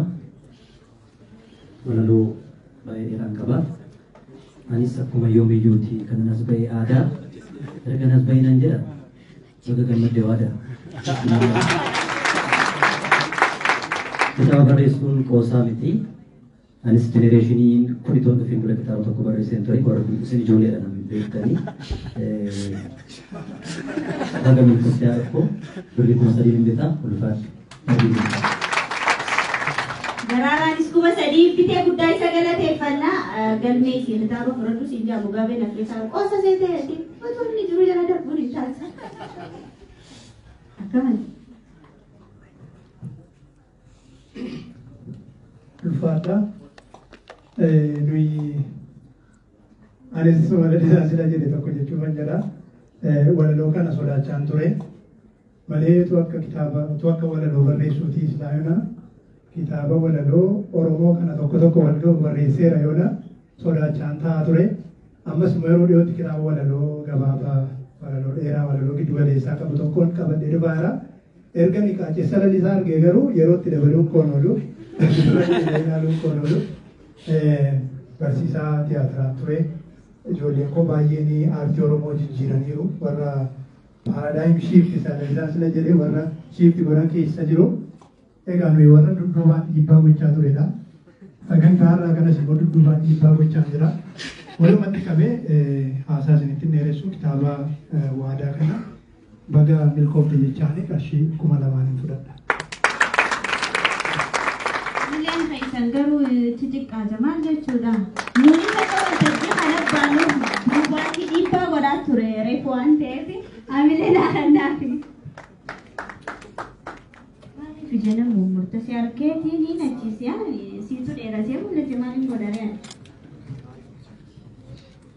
Sekarang dursa waadaan baga milkoofte jedhanii waadaan hirmaa fudhati.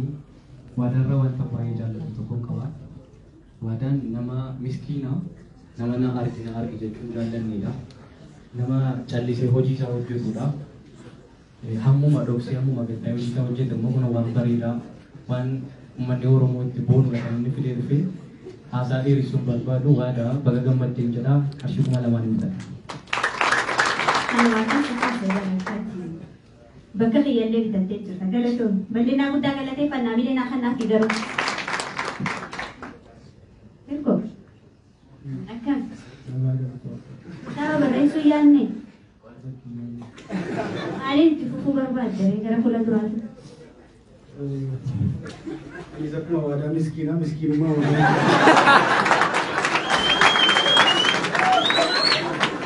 Achirratti garuu miskiina fakkaata amma garuu soofdee akkaan hanqisha keessan jecha miskiina ta'aa jira. Inni buddeenii kanaa fedhee miskiinuma. Waadaadhaan maal jettame? Fudhadhu. Warri durbaa dabsanii waan namatti laattan.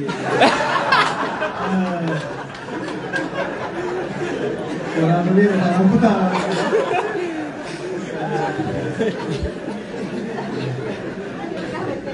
Ay, warra bira dhaabbatu mana balleessa. Ayyuu nama nagaatti jedhee. Egaa kan ta'e warra balleessitootadha. Anis wallee tokko qabaa iddoo biraan ta'e. Baruma manuma amantaa keessatti wallee tokko qabaa. Waadaani dhugaa dubbachuu fi waadaa wajjin hiriyaa baay'ee amma kana qabdaa kee beeku.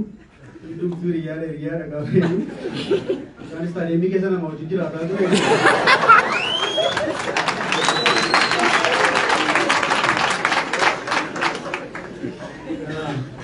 Ani dhiyooman baree waada. Walaloo sammuu dheengadda piroomooshinidhaaf suuraa cinaa kaayanii fidee ture. Achii booddee waan si dhibu kitaaba baay'eetu na bira jira mana koo. Suuraa ittiin naa ka'ee mana mina bira fidee jechuudha. Dhugaa dubbachuuf qofaattan kaa'an suuraas kaa'eera kitaabota baay'ees qofaa maxxan ka'a. Kan waadaa geetaachoo garuu tarree kitaaba abboomaa fa'aa tarree kitaaba lalisaa fa'aan ka'a jechuudha. Maaliif ani nama ogeessa walaloo maal miti garuu walaloon as keessatti barreessee baay'ee majabaadha. Anumaan iyyuu anuma humna gara beelleeyyuu baay'ee humna gara yaachisee jechuudha. Humna gara afaan oromoo maal tira. Kan immoo gadi baanee immoo walarammaa so sila akka tiimiitti galataan biteera. Akka tiimiitti egaa miidhaa keenya irraa citaa. Anis laasaa ta'uu gola booma mana isaatti galuun gola. So ana akka dhuunfaa kootiitti yoo dadhabee romaa jalaan akka kaffalaa waan dirqama qabu ta'uu qarshii 10,000 kitaaba tokko.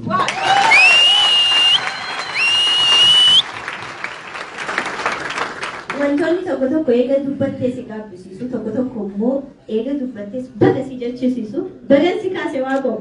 Galatoomii maqaan akkoo teessaa. Sibii weellisa mana kitaaba bitu maal jechuudha?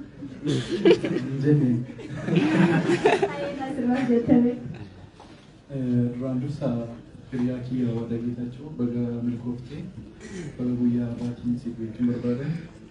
Kitaaba kana immoo akka uummatatti kuma 5 bitadhee jira. Weellisaa Qadalee Reef lafaa dhufaa jirudha. Hamileen keessa garuu xixiqqaa jira. Xixiqqaa ta'an keessa.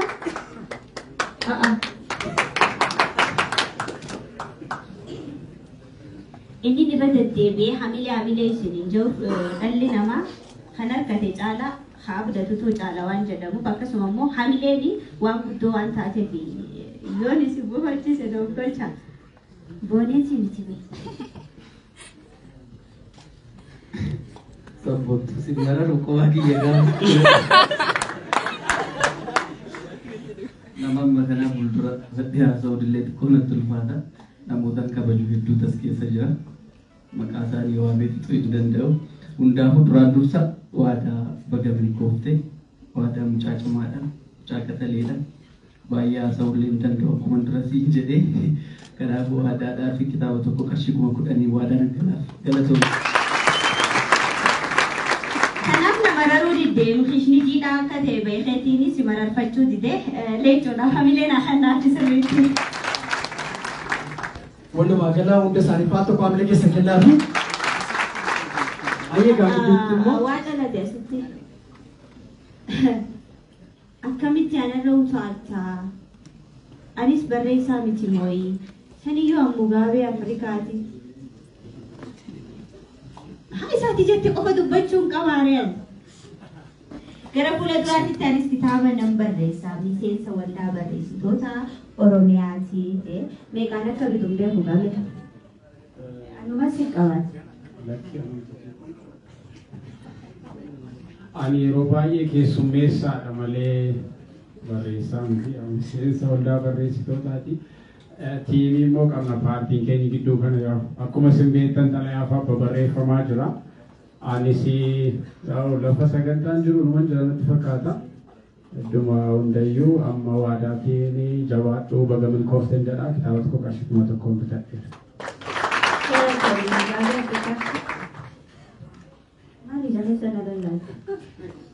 Ani dhugaa dubbachuun barreessaa illee fi dubbisaadha.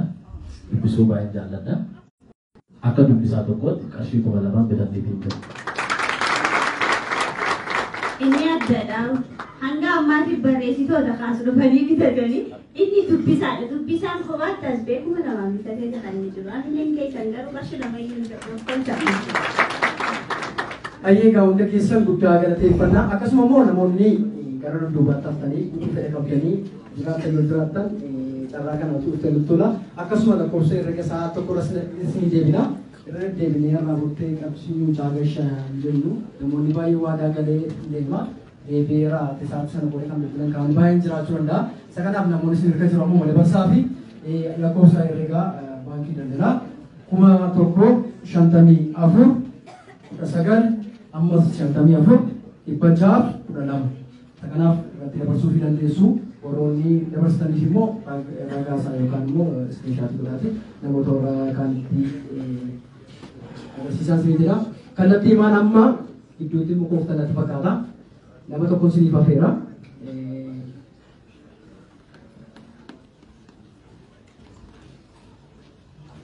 akkasuma immoo dabbee aartiin suuraa kaasuun kan beekamu fuula namaa kanaa isuma namni kaameraa warri maartifooniitti qaban kana kan fakkeessu qarshii 5,000 bitatee amina keessa naaginaan isaanii. Asitti ganama hedduu bibbitateeti kan inni jiru Amaanu'eel Bultii 1,000 bitateeti jira weellisaa Tafariinis qarshii 1,000 bitateeti kan inni jiru. Lati naa ol qarshii 1,000 bitateeti kan inni jiru Addunyaa Habtee innis qarshii 1,000 Firaa'ol Lammeessaas qarshii 1,000 bitateeti kan inni jiru Gammachuu Bayyanaa Biqilaa maqaa isaa barreeffatee natti fide Biqilaa Zalaalamis qarshii 1,000 bitateeti kan inni jiru isaan kun qarshii 1,000 bitatan walitti dhufeema qarshii 1,000 hedduu ta'a waan ta'eef bakka takka walii qabaate hamila 1,000 hedduu naa hannaati. Ayyaga baay'ee isin qorsiisanii deemna isa kanaaf gidduutti immoo risaalaa mucaa kana tumsuudhaaf mucaa kana bira dhaabachuudhaaf kan kaayyoo keenya inni guddaanii bashannanuu qofa osoo hin taane irra guddaa immoo mucaa kana inni tumnu taanaan eebbi kunis amma kana tumnan qabaatu hiriyoonni nama sadii hawwii sinkooraa roobot ta'anii qarshii nama eegasin Firaanqoo hawwii sinkooraa ijoolleen kun ijoollee maana qaqqastare qarshii 5,000 bitatanii jiru akka baabila keessa kennaa isaanii ijoollee qaqqaxaleedha gaa pilaatfoormoota amma dhufanii karaa tiiktokiiti walaloo sadi ta'anii wal harkaa fuudhuudhaan shaa nama taasisu miseensa isaanii na godhachuu fi kan isaan yaadaa jiranii ani immoo lakkiin jechaa jira asitti lalisaanii miseensummaa keenya gadi dhiisii jechaadha lalisaa alawus qarshii 2,000 bitadheera kan inni jedhe gaazexaa isaanii jarraa walfata waan ta'eef asumaa walitti himne miti isaafis hamilee naa kennaa fi warra wurtuu miidiyaa akkasuma fedha isaanis qarshii 1,000 bitatee jira araarsaan qarshii 1,000 bitatee jira isa kanaaf namoonni illee dabarsaa jirtan warroonni qarshii 1,000 dabarsaa fi maqaa keessan wal duukaas waamna nama tokko gaafa waamaa deemnu yeroo keenya ajjeesaa deemna isa kanaaf gidduutti garuu nama tokko isiniif waama yeroo baay'ee bukkeetti baay'ee beekamaa miti dur gaafa oroliyaanaa bukkeetti beekamaa fakkaata odeessa amma immoo dhaloonni isa dudduubaan kan hin beeku oroliyaanaan beeku odeessa kan dhiyeessu ergasii immoo kun warroonni akka danuufaa kaan jiru danuun gara wanta jiru dhufee odeessa gabaabaa isiniif dhiyeessa hamilee keessa laafinaa bisa. Hanga danuun dhufutti garuu karaa laayivii feesbuukii isaatiin deemaa jiruuni dirribaa olii qarshii 1,000 bitateeti kan inni jiru latii jeemii qarshii 1,000 immoo 10,000 Firaa'ol. Waaw!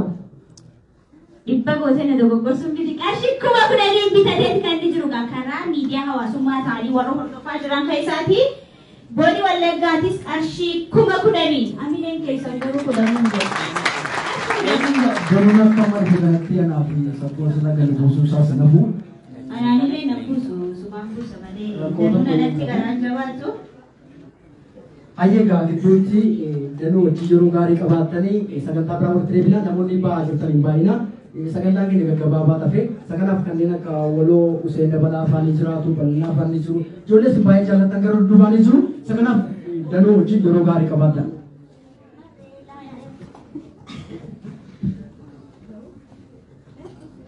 Dogoggora maqaatitu jira noof kolchaa leeniidha leenii GM'dha anaa miti baay'ee haa dogoggore si na booni Wallaggaa booni attee fidde maa gochuu hin danda'u. Qarshii 10,000 kan isaan bitatanii of koltii isin gaafanna jalatti mul'atu.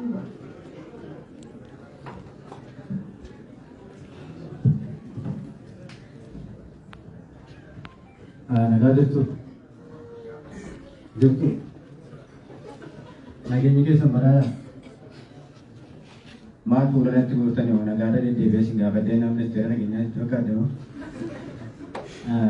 Asumaan naa beekaa ministeera nageenyaa osoo hin taane ministeera qurxummii fi ministeera munyuuqaa lafarraa fi ministeera kutaa 8ffaati. Isinis dhugaa qabdu akka amma shakkitanii bara kana ministeera nageenyaa ta'uu miti akkuma itti nagaa wal gaafannu illee wallaalle. Akka biree nagaadhaa jettee waa'ee nagaa yoo ati kaaste barattoota kutaa 12ffaatu koobiliidhaaf cuubeedhaan deebisee nagaa si gaafachuuf sitti gaafa. Sababni isaa immoo nagaa isa jedhutu nagaa itti fakkaata. Garuu isaanillee dhugaa qabu. Namoota mataa moluu ta'an mara biraanuu nagaa seenanii kan mataa kaffalate yoo nagaa iyyuu jara koo namaan jiran. Yoo ati nageenya akkamiin jettee nagaa nama gaafatte immoo nama dhuunfaa miti ministeerri nageenyaa yoo sinnisu. Waajjira isa olaanaa qabanii si geessanii sadarkaa keessumaa aangoo keetis ol siibbatanii yeroo dheeraaf achi teessisu. Haa jennee Ingiliffaan akka nagaa waliin gaafanne immoo namni keenya hunda akka fayyisaatti Ingiliffaan beeku. Gidduutti rakkanne jechuumaa fi anillee gaafanii isteejii kanatti ba'u jirtuu sin jechuun sitti baate fakkaata. Kanarratti mudannoo tokko isinitti himaa. Namicha tokkotu gaaf tokko akkuma warraa kana isteejiitti ba'e waan dubbatu kaafannaan as qurubbisee achi qurubbisee jirtuu nuti soo innee fi jira jenneen. Ammas namichitti fufee maqaa godinaalee Oromiyaa mara waamee ijoolleen abaluu jirtuu ijoolleen agalee jirtuu maal jedhe jira roba maal taane jettee godinaalee mara waamee fixee waan dubbatu ammas gaafa kaabaluu ijoolleen Harargee lixaa jirtuu ijoolleen Shawaa Kibba lixaa jirtuu ijoolleen godina addaa naannoo Finfinnee jirtuu ijoolleen Shaggarsiitii jirtuu jira jiru maalee jira ganama biiroo jira galgaleedhaa jira jenneen. Amma immoo eessa jirtu jechuudha eegal. Iddoo misaalee Oromoo ta'e maqaa kun turre jedhanii. Eessa jira jettanii jedhe sammuun keenya gara fuulduraatti fageessee waan yaaduuf gaaficha eebba kitaaba kan biraarra teenye kitaaba waadaa eebbisiisaa jira jenneen. Ammallee bakka dhugaa fi bakka dhugaatii jira qabsoo jira jirtuu jedhe gaaf tokko biraas raash baluu. Jira jirtuu inni gaafa galma burkumee sun akkuma orjinaala ta'e jirtuun forjirii kan biroos akka jiru quba qabaadhaa. Jira jirtuun kan keenyaan raasa orjinaala ta'e quba qabaadhaa jechuudha. Kan keenyaan irraa kun sirriidhaa. Eessa jirraa? Kitaaba eebbaa kitaaba waadaa geetachoo barreessaa qaxalee cimaa eebbisiisaa jira. Asumaan isaanii baga gammaddee baga milkoofte jechuun hin barbaada anaaf sida adilee laadhaa fi altobasa. Asumaanii walaloo namoota akka waadaatti barreessuu barbaadanii fi walaloon maal akka ta'e immoo qacceessa kan isaa irraa adda ta'e tokko isinii hima. Inni kooti garuu saansii yaadatoon taane keemistiriidhaan mirkanaa'e. Walaloon gosa meeqa jira? Gosa sadiitu jira. Akka keemistirii jedhutti innis nan walaloo bayyaannatu walaloo fi isa walaloo lama. Nan walaloo jechuun walaloo namni barreessee sitti kennee koppii gootee barreessu jechuudha. Oolkiin afaan Ingilishiyaan koppii peesta jedhamee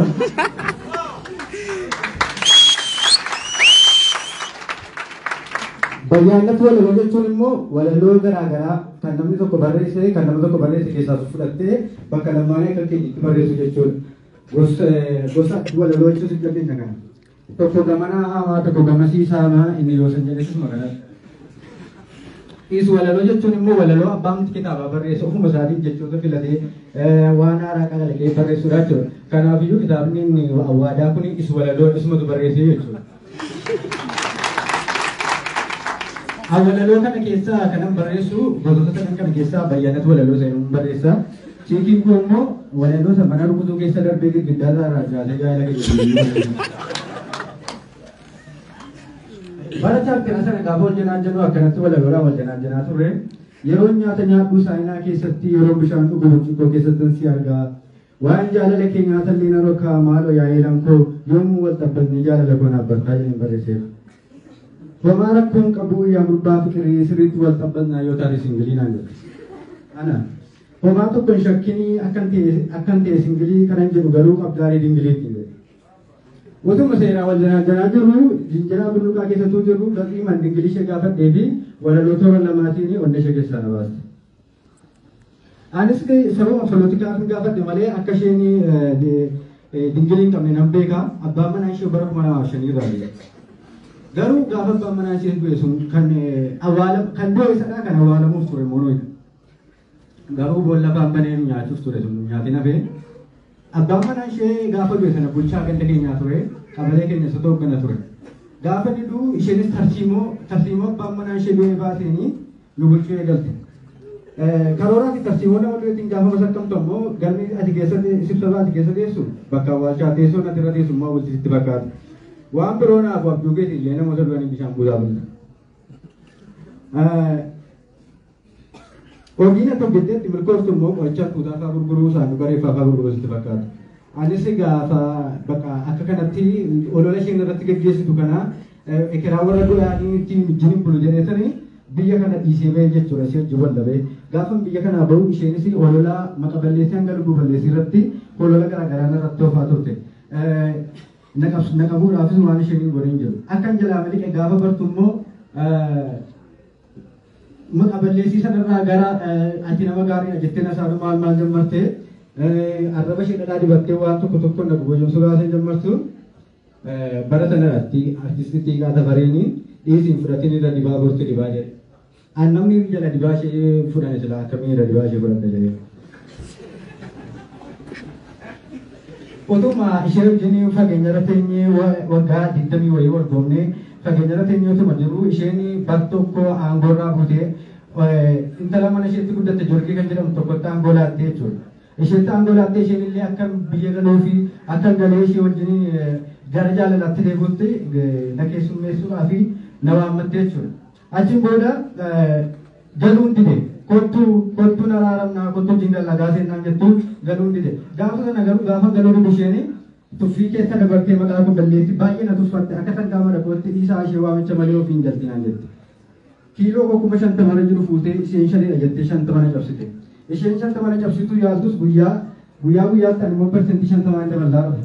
Gaafa gootana cimaa deemu jorgeen miira tuffii keessaa baatee araaraaf na kadhachuu itti kaate nan dide inni dameeree jette hin dameen jedheen jaarsummaa natti ergatte lakki ani fuudhuuf hin uumame malee uumuuf hin uumamne jaarsummaa keessin barbaadu jedheen yoo sammuu isaatii 28 keessatti morma kee qabeessi galchaa naan jette dandeenyaa morma koo miti keessi koo ni qabee galchuu jedheen bakka ati ajiitu si beeka jettee natti dhaadatte anu beeka bakka jettuu jettiin jedheen ni argattaa iyyeemattaa namu naan jette daadhisu daa'ima teessee.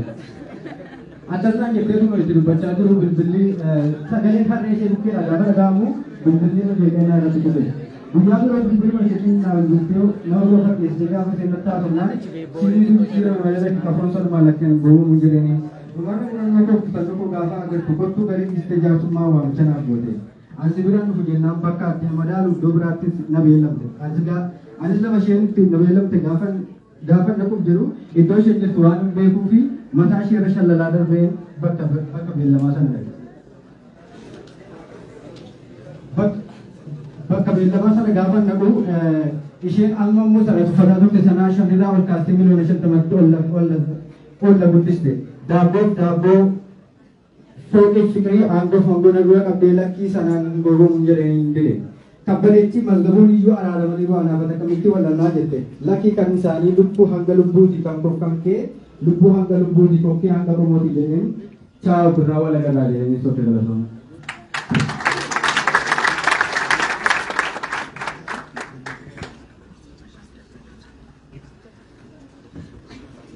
Danuu guddaa amtuu akkamitti simattanii?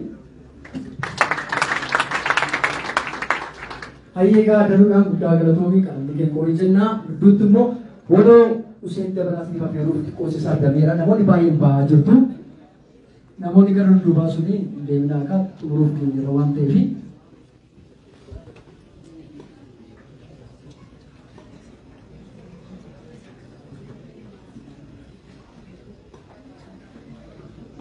Ni buukoftanii yeroo keessan iddoo akka fudhachaa jirru beeyna garuu sagantoota babbareedoo ta'an muraasa nu hafe waan ta'eef obsaan osoo nu eeggatanii nutti tola. Hunda dursee galatoomaa isin jechuun barbaada. Silaa barreessitoota waamanii naara akkatti dubbatu dhabii dhiisee jechuudha. An bisaadha malee barreessaa miti isaa fedhee achi as boosoodhaan walumaa galaa waadaan miira kaleessa keessa ture fedhee nama galateeffachuu barbaadu illee galateeffannee harmee isaa lafa mana fagaatu deemanii dhufanii al tokko harmee isaa na galateeffadhaas ni jechuudha. Bakka waadaa bu'ee isaanii waan tokko jechuun barbaada akka waadaatti na fudhattu jechuudha. Oolmaa kee tulfaatee ka'anaaf hinaafottee rakkinaaf gadaduu kan afaan argitee anoo humna qabu waan tokko siin godhu du'ee baduu sillee ansin irraanfadhu anoo humna qabu waan tokko siin godhu du'ee baduu sillee ansin irraanfadhu. Galatoomaa kitaaba waadaa akka hiriyaasa tokkotti pirikuma tokkoon dubbifadhu.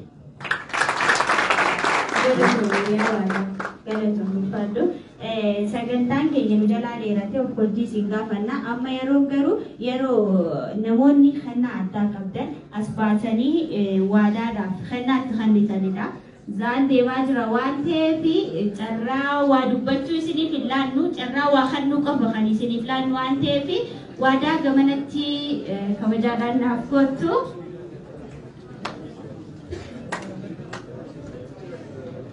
Wadah, walau wadah kita cok kemenanti kawasan angkutu.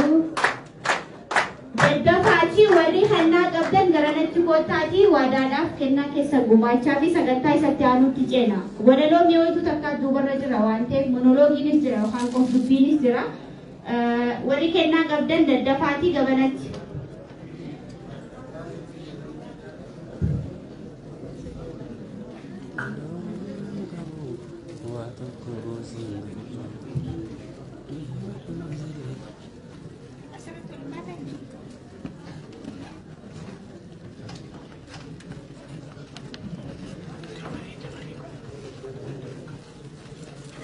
Hai, dulu shamarani rahana.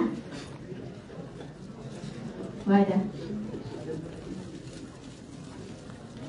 Yeroo memang sedang merasa. Garu pencuti bahagia benar. Bagaimana sih kawati, bagaimana apa? Bagaimana cerita itu?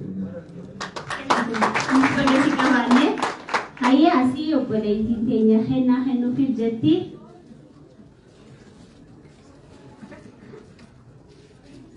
Kenna mana apa? Ada henna apa sih?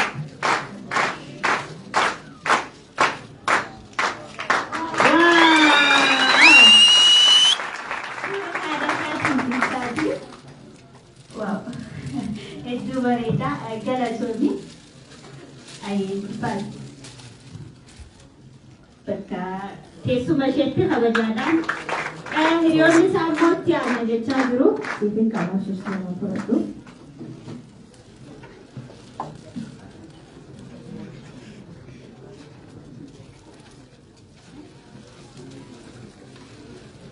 Ayah yeroo ammaan sana hiriyoonni isaa kennaa fi kan isaan jiranii. Abanamu mokan. Abanamu.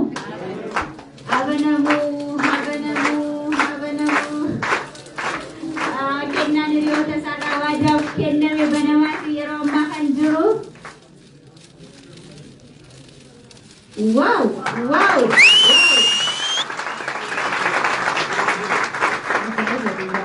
Gurratti mi'aawa yaa'aan sagaleefe irracha bishaanii baay'inni jajjabee lakkaawameen dhumu suura Dooktor Kabajaa Artist Alii Birraatu kan namni irra mataa godhuufi anatu bakka isaa bu'ee siin galateeffataa galatoomaa ulfaadhaa kan itti aanutti ceenaa.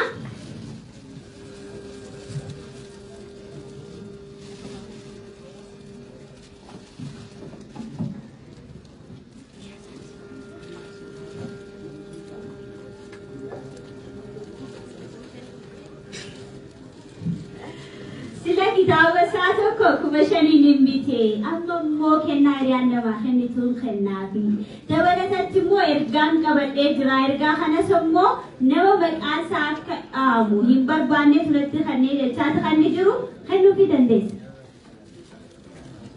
Waa jaatamati malee maali? Ayyee hin bahinaa gara xumuraa dhageenya jira. Abanamu jajjata abanamu.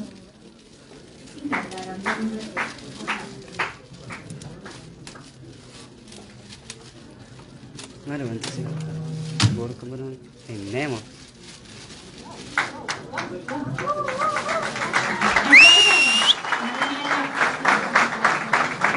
Ini har. Nah, jaiman. Ambilnya kan aku aja deh. Marami harka hojjetu onnattu namni firbichi. Marami harka onnattu jajjabdu durba.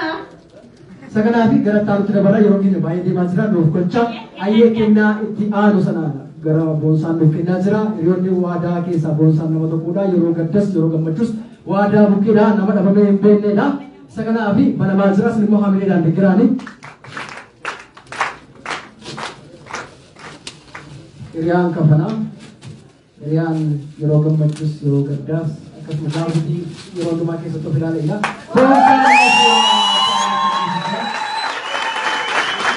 Juga agak tahu bosa bakal semua tak tahu dan semua akan semua yang saya fokus kena bicara tu berkata. Jera. Kota nara di jam kata kanu cium di tenya kesati beno dah kena majru. Walau tak sena ujjatani. Arga talon ni kuni bila lama nak apa sani. Godam kesati kena majru. Amile mera deviasi.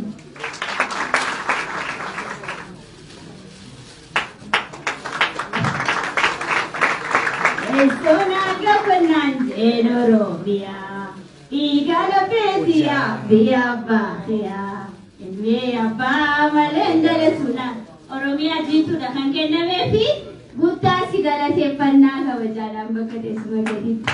Haye ulfaatu jira bisu jenna haye ka akkuma beekamu waadaan gidduutti daqiiqaa tokko caalaa waadaa hin kennu maaliif jettani warroon akka Hussein Dabalaafa ijoolleewwan baay'ee itti qophaa'an sagantaan kan waan jiraniif carraa isaan naannee gara goolabaatti geessina waan ta'eef waadaadhaaf daqiiqaa tokko laadhaaf waada fudhuu dandeessa. Guddaa galatoomaa baay'ee gammachuu guddaa asirratti dhaga'ama hiriyoonni koo namoonni ani si jaalladhuu fi namoonni jaalladhan jecha bakka kanatti baay'ee galatoomaa. Hiriyaa koo weellisaa sanyii guddaa galatoomii bakki kuni bakka itti dirree kokor jedhama bakka itti abishee yeroo jalqabaa qabamee harka pintaalee bu'edha jechuudha. Baay'ee galatoomii ulfaatu artistiidha weellisaa sanyii fi walii garee tokkorraa dhuftan galatoomaa ulfaataan dubbisa. Galatoomii waadaa kabajaadhaan bakka teessuma isaatiitti gaggeessaa warri koree dhuftanii waan jiru kana. Hati akan dijemne fuudhuu dandeessu. Ayyee ka Hussein Dabalaa gara waltajjiitti afeeraa jira daqiiqaa muraasa dhaabbadhaa warroonni jirtan Hussein Dabalaa gara waltajjiitti afeeraa jira hamileen kennaa fi Hussein Dabalaa. Waloo Hussein Dabalaa gara waltajjiitti. Hussein Dabalaa gara waltajjiitti.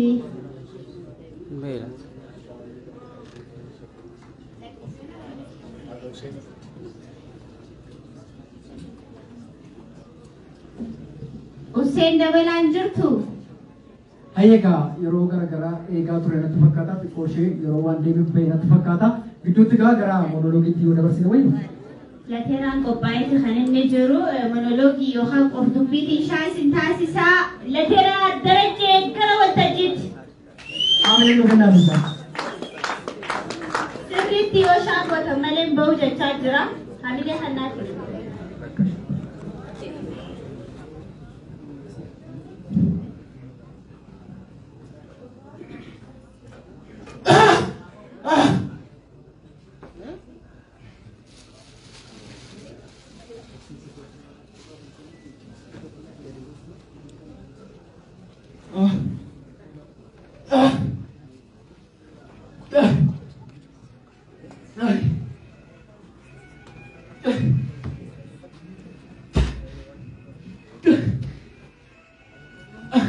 Ya Allah.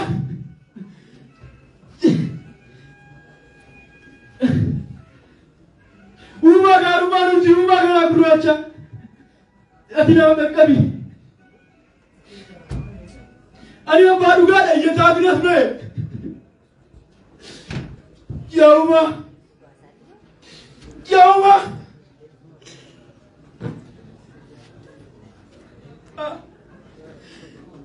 Ani duune. Du'eessu akkaan. Ani araadaa miti, ani araadaa miti. Ani abbaa dhugaadha iyyataa binas ba'e. Osoo lubbuu koo darbin akka kootti raree. Qarribbaa du'aa baadhee. Qarribbaa du'aa baadhee ni jibbaata baree. Aloo. Aloo. Qoraatti qorame gobaadhaan dirame. Mirga jiraachuu koo jiraatti sarbame. Ba'aa hin baay'iraan ajjajjaa'ee kufe. Waanjoo sana baachuu boqoo bakka badheera deema gugguufe. Malee namaan badii koo maaliif na ajjeesu? Kan cubbuu raawwateef maalumaan dhiisu? Lafarra jiraachuun badiidha jedhamne. Osoo badii ta'es mirga jiraachuu kan goota beeka kufe. Kankoo dhiisa. Kankoo kana dhiisa yoo dhuguma jiraate yoo kana dhuguma argeef rabbitu na kiisa. Ani iyyataa binas ba'e. Ani iyyataa binas ba'e. Ilmoon dhiiraa hin boossu garaatti boossi jedhu. Kankoo daangaa darbe mee eenyu na hubatu? Kankoo daangaa darbe mee gadooree fixadhu?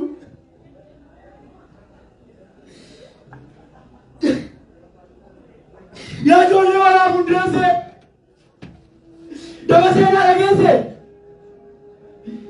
guddifachaatti galee abbaa biyyaa ajjeese. Yaa isa samii uumtee yaada isa lafa uumtee iyyaa yoo dhageesse. Deega bakka qubatee osoo harkarraa nyaatu osoo harkarraa dhugu maatiif qe'ee buqqise. Siibsa guyyaa dachee siibsa guyyaa samii irree ayyaanaa nyaattu jallootaan utubamtee qe'ee natti buqqiste. Lammii natti buqqiste. Naaf lakkooftaa hagamii.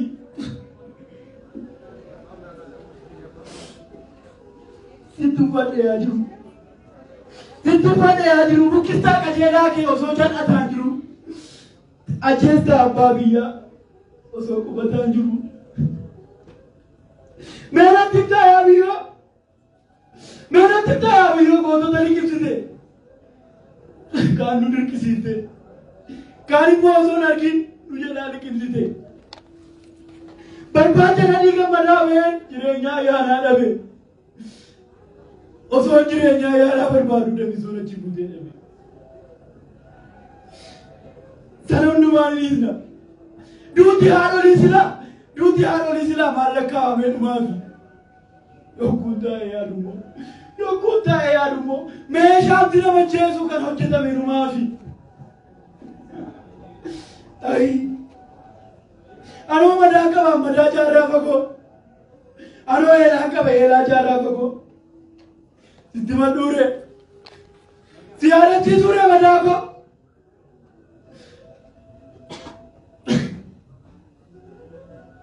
Way garaan na raafame silaa barlammiin kooti. Anoolee harma murte calaqqoo harka murte ni qaalaan mala kooti. Kumaatama cidhame harma haayyaa yoo dhargu. Ilmichi abbaan abaare inni hodheen guddanne ni jire akka harbu. Maal harargee koo qofa akka walloo yoo dubbanna. Harmi haadholee qofa harmi haadholii baate harki abboolii dase harki abboolii qabise. Ciramee hafuuf ture. Leenjittii sanyii leencaa warqi turbootu dhufee morma madalaa kutee nuti garaa nu furte. Maal walloo koo qofaare. Sirkoon hin koraafame bara qeerroo dhageessoo.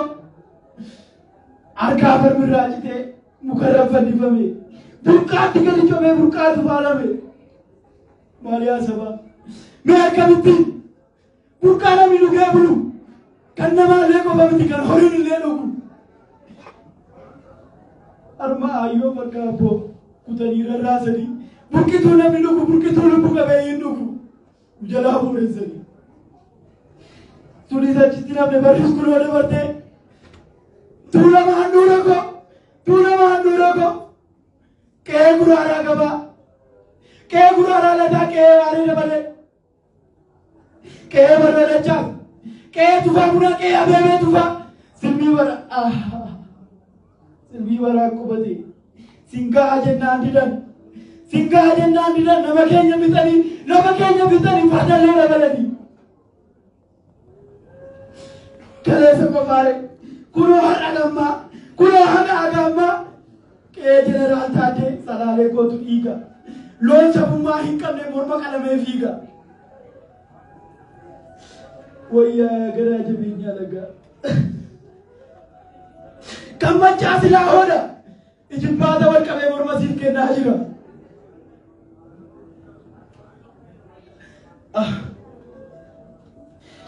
koneessa wallaalaa miti fokkisaa maraataa miti beekaa hayyuuf dooktarii bareedduu hirkaan kaaduun morma siif citaa jira galatoomi kaaruu goosa morma naaf cittee galatoomi kaaruu goosa morma naaf cittee ani abbaa dhugaadha iyyataa fi asbee osoo lubbuun koon darbii hanga kootti rarra'ee qarriffaa du'aa waadhee ijibbaa dafara'ee iyyatan qaba iyyatan deebinee qaba andachee kanarraa iyyatan deebinee qaba andachee kanarraa